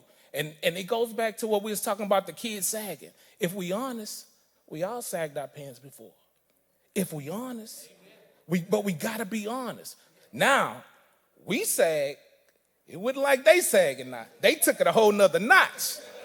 You know what I mean? But if we honest, when we come into these discussions, let's be honest. Hey man, I see myself in you.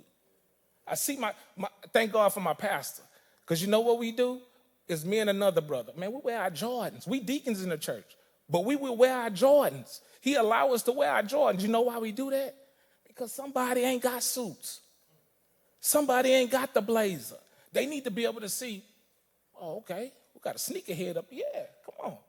But I pray, though. I'm going to show you I pray. This is just to get your attention. But we going to pray. We going to pray. But that's all I got, man. Thank you. That's real. That's real.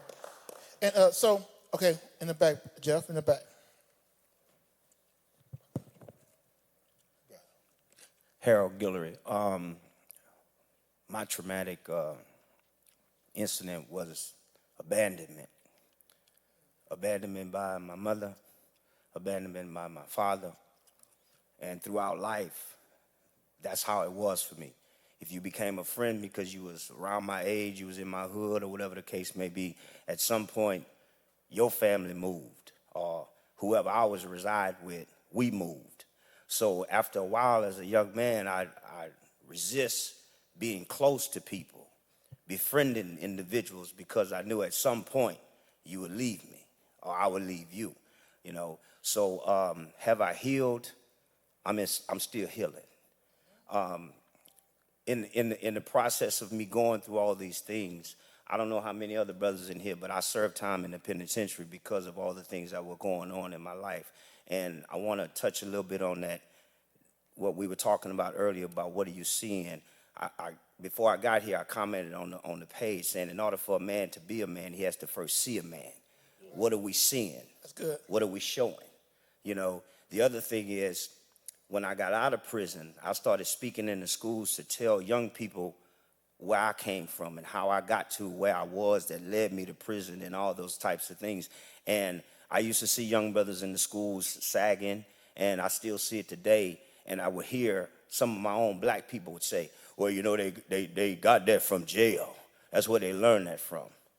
When I was in the penitentiary 7.5 years, I ain't seen that man walking around in the penitentiary with his pants sagging. So if any of y'all heard that before, that ain't where it came from. What I see is that just like back in the day when I was growing up, the box cut, you know, high top fade. So the sagging pants kind of started off like it was a fashion thing. And then if you remember, fellas, at one point the police got involved in the sagging to where they had signs in town. They actually wanted to make it an ordinance or a law to where if you were sagging, you would get a fine or you would get arrested or whatever. But then some of the detectives and law enforcement agency, they saw that some of these officers were coming back to the police station and to the jail laughing on how they caught that young man. And they said how I caught him was because his pants fell so low to his ankles to where he tripped himself. So then they removed the signs. They removed all the, if you sag, you're going to jail or whatever the case may be, because they realized one thing. It became shackles on your feet. It became you trapping yourself. So if we want to talk about how we can help our young brothers, when you talk to them about sagging, tell them that. What you're doing is you're shackling yourself. And so one thing I want to talk about when we talk about healing, right? A lot of times when you go through a traumatic experience or you go through some kind of a hurt, you tend to blame yourself, right? And also when you're hurt people, right? So two things I want to just touch on real quick. Have you forgiven yourself? And who are you bleeding on? Yeah, I think you're 100% right. You know, you even in church hurt, from a pastor's perspective, you say, man, I must have did something. You know, and you go back and you try to evaluate that. And I would say yes, I've forgiven myself, but I didn't forgive myself before I learned the lesson, right? And so I'll give that example to you. The issue that I saw is I what didn't have the exact right focus, right? I allowed for me, and I'll be transparent, I allowed the vision to become a particular facility rather than a particular ministry and movement. And because I did that, when the facility moved, people couldn't see that this was a better fit for the ministry because the ministry was not promoted as the vision, the building was, right? And that was a mistake I made, right? But the moment I realized the mistake I made, I realized something. I said, what helped me to forgive myself is, one, it didn't work. God still moved, things still work, God's still blessing. That's one. And two, I realized, man, I'm glad I learned that lesson now, right? That was a valuable lesson to learn early in ministry and growing in ministry, and I've seen the results of learning that. So I think part of forgiving myself was, it's hard to forgive yourself if you ain't learned the lesson. What did I get out of this? Now, once I've got something out of it, okay, there's some value here. I got something out of it. All right, I can forgive myself and I can move on, right? And, of course, there's the God component that God, you understand grace and you understand mercy and all of those things. But the grace and the mercy is that you get a lesson out of your mistake. That's the grace, right? And then you can say, okay, well, I can move past that. The bleeding on, I think, is I think that's the powerful part about faith, right? Is that we have this throne, we have this seat that we can go to and cry out and bleed and do all of those things. And you know, I'm grateful that I serve a God that's big enough to handle my pity party. You know, and he's big enough to handle my anger. He's big enough to handle my questions. And so I find myself in these real intense dialogues with God, where I have, and I'm sure it's you know, it works his patience sometimes, right? But that has kept me, because I have this personal relationship with God, has kept me from bleeding on other people, because I know I can go to God and I don't have to go in a sanctimonious or healed or perfect way. I can go to him broken, right? And I can bleed there, get the healing that I need, get the Band-Aids that I need, and I can go out and then go before these people and not bleed on the people. I can bleed in the back room. And I can be strong, go back and bleed again in the back room, right? But there's a personal relationship with God. I will also say this. Listen, I got a mental health therapist that's cold, brother.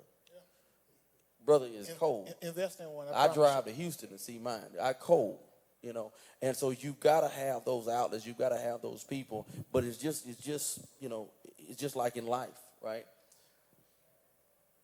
Life comes with garbage, but it's certain places you put it. Right? You ain't going to ever live a life and accomplish things and do things and not have those hurts, not have those pains, not have those traumas, right? But there's a certain place those things go, right? You're not about to run a house and ain't gonna have no garbage. You show not with 4 kids like I got a whole bunch of garbage in my house. But it's a certain place it go, and then you put it in a certain place, and then it's a certain way it leaves, right? And I think that's when it comes to that bleeding part. There's a certain place you can bleed, and a certain place you can go to get the healing that you need. And before you guys answer, the reason I put that question in there about who you're bleeding on, so like, a quick example. If someone shoots you, right? The person who shoots you won't get blood on them, right? The people who come to help you is the one that gets all the blood on them, whether it's a family member or a friend or a good Samaritan or the EMTs, the doctors. The people who are there to help you are the one who get bled on. So I thought it was important that not only forgive yourself, but realize while you're hurting, be careful of the people that's around that's trying to help you or be there for you because they're the ones that you're bleeding on. Go ahead, guys. Right. I agree with both statements. For me, I did forgive myself for the responses that I made based on the transgressions that I felt were that I had to endure, and they were plenty. That I had to go in and seek forgiveness for myself. And also God took me on a journey to where I had to go and ask for forgiveness from some folks, which was even harder than the self-forgiveness thing for me. And like Pastor Braylon, I bleed mainly on God. And me and Sam were talking when we first came in, and we were around so many people in college and as pastors and ministers, we're always around people all the time. And I find more healing in bleeding when I can get on my boat, when I can get on my kayak, when I can just take a drive, don't have to put no music on. I can ride and I just start crying and just be real transparent with God. And he's never failed to heal me in whatever that situation, whatever that spot that I was on. Now, there are some people that when I go through acute trauma, meaning that thing happens right there, that they're there and I lean on that person to bleed.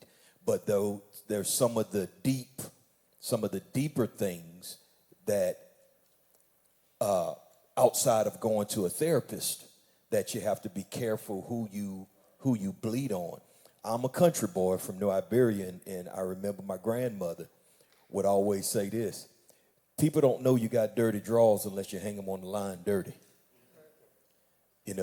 So we have to be careful in things who we express some of those deep hurts to, because they can magnify those hurts, because not everybody, unfortunately, has your best interest at heart. And we have to be real about those things. It's good, and I do have a couple of brothers that that'll help walk me through some things, through some mental ascent things that I might just be having foggy. I lost my mentor and Brother Charles and stuff, and that was a blow that didn't have any more to form those relationships, and we're still working on that, to go that route. So yes, I have forgiven myself. God first said I bleed on it, and then there are some other brothers, and also some counseling therapies. I think that we learn that it's okay to go talk to a professional, man. It's okay to do that, just like it's okay to get health checkups. And just off the mark a little bit, a pastor friend of mine told me that if something goes wrong with your car, you take it to the shop. You bring it in. But if something goes wrong with our body, we think, man, I'm going to drink a glass of water and go sit down, take a nap. Something goes on mentally with us, we think that we can just go lay down. Man, we can just push it aside and forget about it. And it's going to be all right. I'm a man, man. I can deal with that. I don't need nobody to help me with those things. And that's false. And it just eats us up. And that's why black men die from heart attacks and strokes more than any other nationality, because we don't believe in mental health and bleeding on someone. We just got to be careful who we bleed to. And what happens is, if you get physically, right, you get physically hurt, like you get shot or stabbed, you can see the blood. But when you get emotionally, mentally, spiritually hurt, you don't see it. But it's there. I promise you, it's there. Yeah, it's certainly there. Yes, I've forgiven myself. I made some poor decisions in my life, and I've forgiven myself. And mainly, I'm like Brother Keith. Mainly, I bleed on God, because you have to be very careful who you transparent with. You have to be very careful who you confide in. You have to be very careful of the people that you have close in your circle.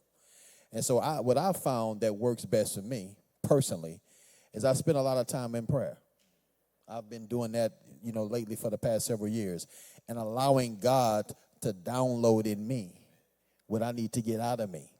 Allowing God to download in me in the areas that I need to heal. Because a lot of time, if we be truthful, men, we'll allow pride to step in. And see, when pride step in, you sit back and you in denial. You believe that you all right. You believe that you don't need nobody. You believe, man, I got a good job. I'm making money. I'm making a lot of money. I have God in my life, but I don't need nobody else. But just like Pastor Braylon said, the truth be told, sometimes we have to go sit down and talk with someone. Sometimes we have to go lie on that sofa. And we have to just let it all out. And like Pastor Keith said, a lot of times one of the areas in a lot of things that I've read, and I read a lot, is one of the reasons why we have a lot of physical issues is because internally what we have trapped inside of us. And we sit back and we wonder why. High blood pressure. Man, I'm eating right. Nobody else in my family have high blood pressure. Nobody else in my family is a diabetic. Nobody else in my family has heart disease. But it's a lot that's trapped inside of us. A lot of that pressure that's inside of us that we have to learn how to release out as men. But I'm a firm believer that we have to be very mindful, of course, who we release that out to. Because everybody is not in your corner. Everybody you can't tell your issues to. Everybody you can't go to and be transparent with. But I believe if we go to God, for one, and he's our source, and we pray to him, and because prayer has to be a dialogue. It can't just be a monologue. You just can't go in your prayer closet and you doing all the praying. I tried that. It didn't work. But when you go in your prayer closet and prayer becomes that dialogue, and you pray and you spend time with God and you allow him to speak to you, then he'll direct you. I mean, the scripture says it, that if we acknowledge him in all of our ways, he'll direct our path. And he'll direct you to certain things and certain people that you can go to and be transparent with. And you can tell your secrets to them. They're not going to tell someone else, and you can go, because we need each other. I think that's one of the areas with black men that I see is that we're too independent. We don't lean on each other like our forefathers did, like Dr. King them did. Go look at the marches. Go look at some of the videos. They leaned on each other. But we so prideful, we believe, man, look, check this out. Man, that's my boy over there, but guess what? He got problems too. He got issues too. He's got marital problems too. He's got problems too economically. But we have to learn to lean on each other. We have to learn to be there for each other. And I think that's gonna really help a lot as we move forward. Iron sharpens iron. Iron sharpens iron. You know, I just want to come back on that and maybe put it in a descriptive way, because all of us have said, you know, I believe with God, but then you came back and said, well, man, you got to lean on somebody. And so here's how I see it, and this is a part of my relationship with my mentor, right? And I never shared it with him like this, but this is the way I received it. I said, I only have scratches because of his scars. And he had scars because of his wounds. So there's wounds, there's scars, and there's scratches. You got to be careful who you show your wound to. Right? And traditionally, who you want to show your wound to is somebody that can show you their scar. Because if they got a scar where you got a wound, they probably can tell you how to get healed. Right?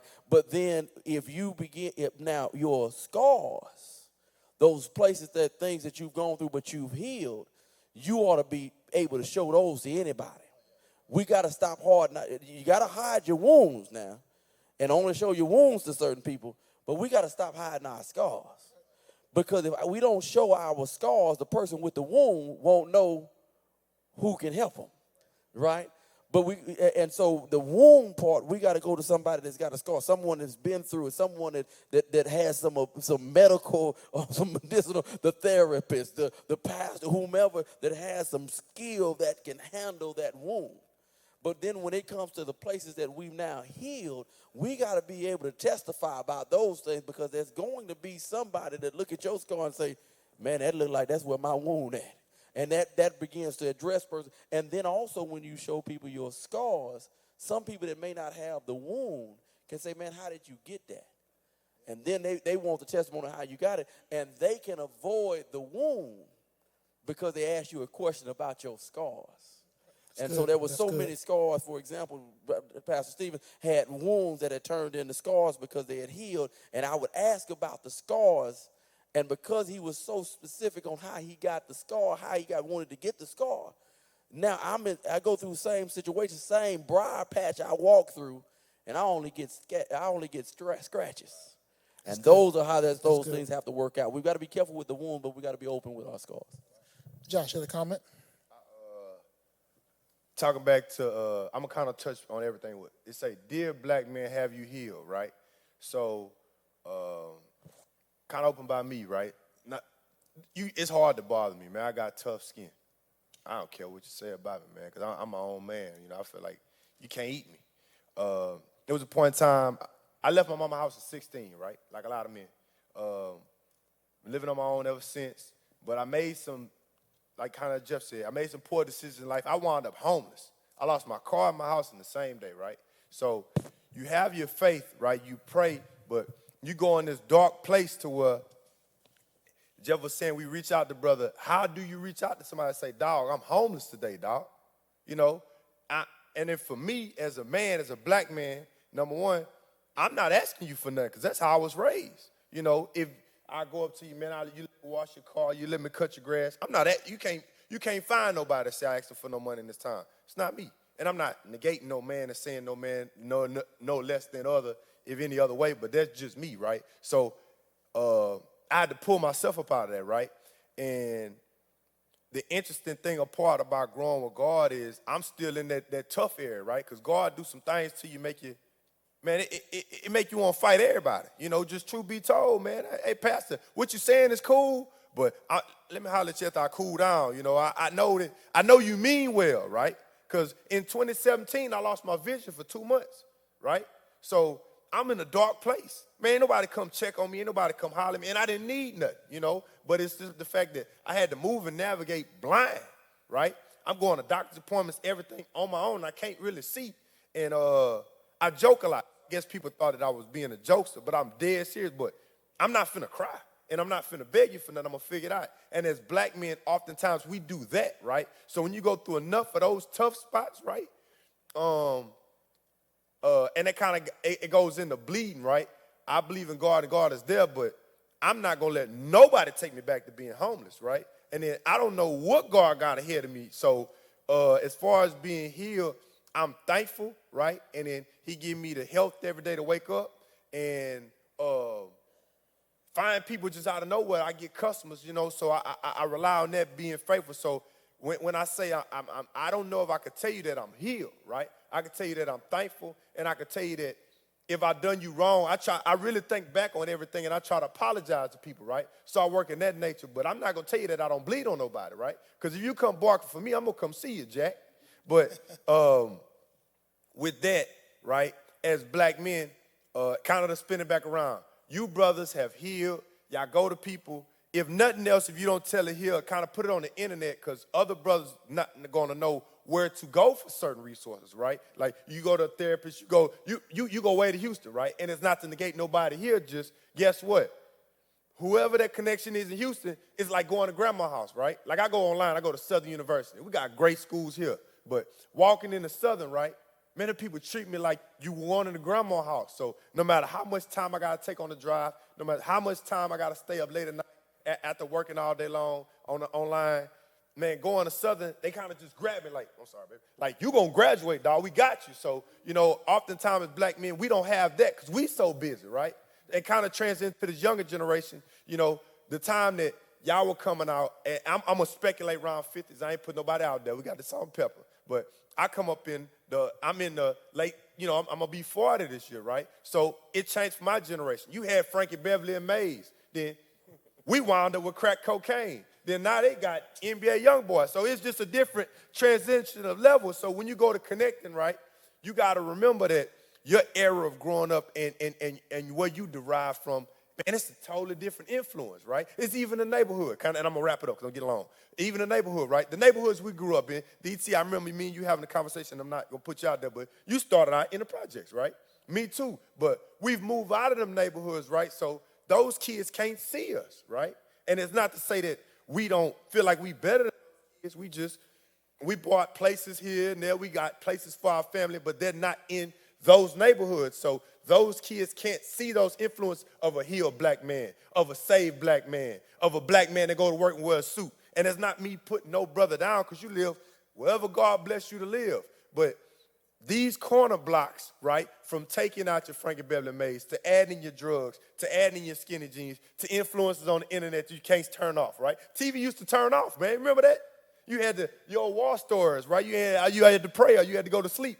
This stuff don't cut off. So if we're going to go at this a different way, right, we're not going to agree on everything. But the core belief, what we got to believe is that, hey, man, I want to take all y'all into the future, right? Now, you got your slippers on, Jack. Now, being in this element, we might need you to get where you want to be, you might need delivery, right? Delivery kind of brings that about. But that brother with their slippers might connect to that other joker, right? It might not be directly to you, but it's going to be ways you're going to be able to navigate and do that for us all to arrive as black men. And I'm going to say that. And appreciate that, Josh. And so, and one last point on this topic, we'll go to our last topic and wrap it up for the night, guys. So for me, well, two things. So like these brothers, a couple of these brothers, like Brother Keith to tell you, Brother to tell you, you know, I'll call those guys and I'll be long with on the phone because I ain't talked to nobody in months, right? So we'll start talking about one thing and I'm talking about a whole bunch of other stuff because I honestly don't, you know, I believe internally, right? But the other thing is one outlet I do have is my wife. And we hadn't mentioned, like, you know, our wives up to this point. When I allow myself to, I believe on my wife, and having a wife at home that's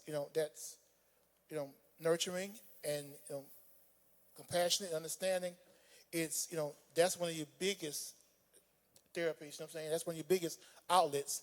Now, having a wife who's not supportive and nurturing and compassionate, that's even more stressing. But having a supportive, understanding wife, that's a good outlet. That's a good place to bleed. Which brings us to our last topic for the night. We're going to wrap it up, guys. Is, dear black men, who are you to the women in your life? And we're going to ask individually 4 topics. Who are you to the women in your life as a son, as a sibling, as a father, and as a husband? We'll start with you, brother. Yeah, who am I as a black man to my mother? There's this thing that says we are our ancestors' wildest dreams, right? For me, I believe that part of, and my mom is incredible, and she's still alive and doing well. She's going through a medical challenge right now, but to me, one of the things that I think I'm kind of my mom's hope, right? That her emotional, her inspiration, mothers invest so much in their children, man. They are so sacrificial, and a lot of times they've given up their own dreams to make sure you can achieve yours. My mom, could have done much more than she may have done, but she took the sacrifice. Dad had a great job, so he did that, and she took the sacrifice and said, I'm going to raise these kids, right?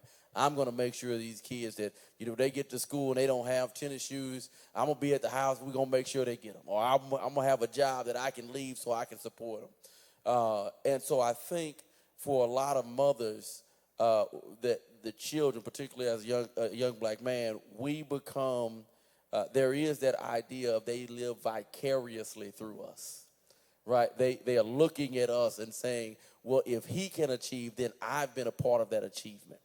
And that there's some weight to that, and that can be toxic. But then there's also some responsibility and blessing to that. That's the way I can feed back into my mother, by making her proud, by going out and achieving, by saying, Mom, yes, you sacrificed. You might not have done it, but boy, you put enough in me to go get it and go get more than you ever could ask or imagine. And by the way, come on, Mama, enjoy this experience. Sit at this table. Be a part of this. Have those things that maybe you might have sacrificed personally and couldn't get personally. Then I'm going to make up the difference. I'm going to make up the hedge. I'm going to make up the gap. And so for me, as a young black man, who am I to my mother? I'm her dream, right? I'm her I am her hope. I'm her inspiration, and I think she would agree with that. And that's something I don't take lightly. That is an incredible gift I'm able to give to my mom, to say, listen, maybe you made those sacrifices, but look what I'm the return on investment. That's good. That's good. And just real quick on that point about you're being the fruit of that tree, being that dream. It's like Brad said, you lost your mom, right? One of the things you can do for your parent, one of the greatest things you can do for your parent is know that when they die knowing that you're saved and that you're doing well. Your mother is gone. She can no longer speak for herself, but your mother has not died completely because she lives through you. Everything you do, because you are her child, everything you do represents her. Every decision you make, everything you create, you speak for her and you represent her. So take pride in that going forward, knowing that you are her legacy. And that's for anyone who has lost a parent, mother or father.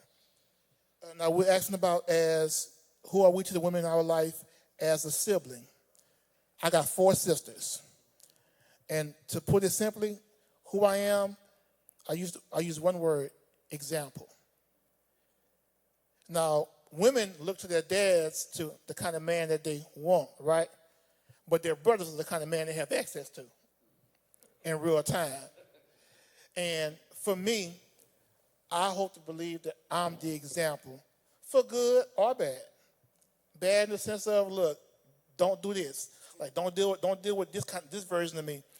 But good is like, this is the kind of man that you could be, that you deserve. So for me, I would say as a sibling, it would be an example. But Keith, as a father. So for me, I'm a girl's dad. I have 3 adult girls, and so those roles have changed over time. Currently, where they are at life, I'm more of a consultant to them. Of course, when they were little, a nurturer and a provider. As they grew a little older and began to understand a little bit more, you become a role model, you become an educator or a teacher to them, but you also are a value setter. When they get a little older, I became the enforcer of those values and the cheerleader of those values.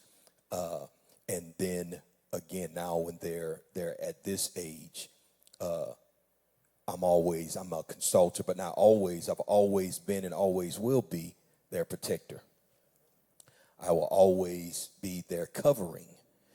In other words, that there's never a day that goes by that I will not pray for my girls, over my girls, and with the thing that they become the best women that they could be.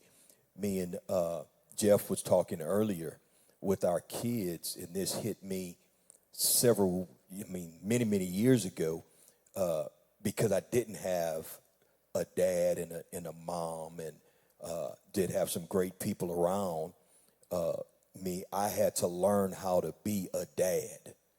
And we had examples around that showed how to be a dad. But when I turned 18, I said, man, I'm going to take responsibility for myself. I'm going to forget all the bad things that I got.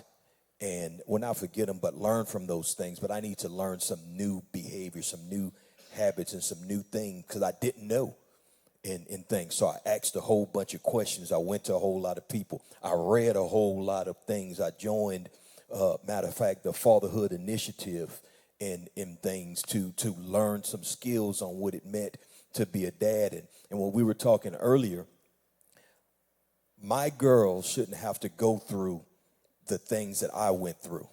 If I started out living in the projects, which most of us probably did at some point, come out living in the projects or a sharpshooter house and things. If I started out at this level and I attained this level, they should never have to go back to that level. They at least should start out with the level that I'm currently at. And I think that a lot of times that in black parenting, we have this narrative. If our kid fails at something, we want to teach them by making them go through the struggles. Well, man, we had to struggle, so they're going to struggle. We don't reset our kids. The other races reset their kids back to the level that they find themselves, and we have to be in a position that they will never have to go down there if I got anything to do with it. Now, sometimes, our kids have their own mind, their own wills, and they will decide to go that route, but you don't have to go that route. I want you to start here, and if you fall, I'm going to reset you to that level in things so that you can exceed everything that I've built. And I think this is how we build generational wealth. We don't have to keep reinventing. We learn the things that we learn at our level, put our kids at that level, help them to build above that level, and consult them to be better. I think everybody in here wants our kids to be better adults, better people than we ever were. So that's where my role is for the girls in my life currently. And Jeff, who are you to the women in your life as a husband? As a husband, like I said earlier, I grew up in a household where there was no example of a husband. My dad died when I was 9. So at that age, you really didn't understand, what the duties and what the role model was of a husband was at that time. But I like to relate to it as the 4 Ps. The first thing is, as a husband, being a protector. We should protect our wives. Your wife should not have no fear of anything outside the home or inside the home. I've had situations that happened in my house. I remember my boys like to laugh about it. We were asleep one night, give you an example, and just all of a sudden, the alarm just went off. Imagine you asleep. It's 3 o'clock in the morning, and your alarm go off. And so they like to laugh about it because I tell you, trust me, when something happens, I'm the first one up. I'm the first one on the scene. And that's the way it should be. We got to make sure that we're protectors. I got up and I ran out that bedroom with my gun. Just imagine 3 o'clock in the morning. It's serious. Because if a joker comes in a family home at 3 o'clock in the morning, knowing the family is there and all those cars outside the home, it's serious. And so I'm serious. And so we have to be protectors. The next thing is we have to be the priest of our home, I believe. We have to make sure that we're praying when no one else is praying. One of the first things I do in the morning when I get up, I don't go work out. I don't go to work. I don't go to social media. My family will tell you, I'm the first one up praying, spending time before the Lord, making sure that I'm covering them, making sure that I'm covering myself. Because we know that what Satan desires, he desires to sift all of us. He desires to destroy all of us. So we have to make sure that we're praying. We have to make sure that we're the priest of our home. So we have to make sure that we're the protector, that we're the priest. We also, men, we have to make sure that we're the provider. Now, being a provider means different aspects to different husbands. I'm a 100% guy. I don't believe in the 50-50 rule. That's just me. Now, it may be something different from you. I don't believe in splitting bills with my wife. I believe in paying 100. Now, guess what? I don't get off.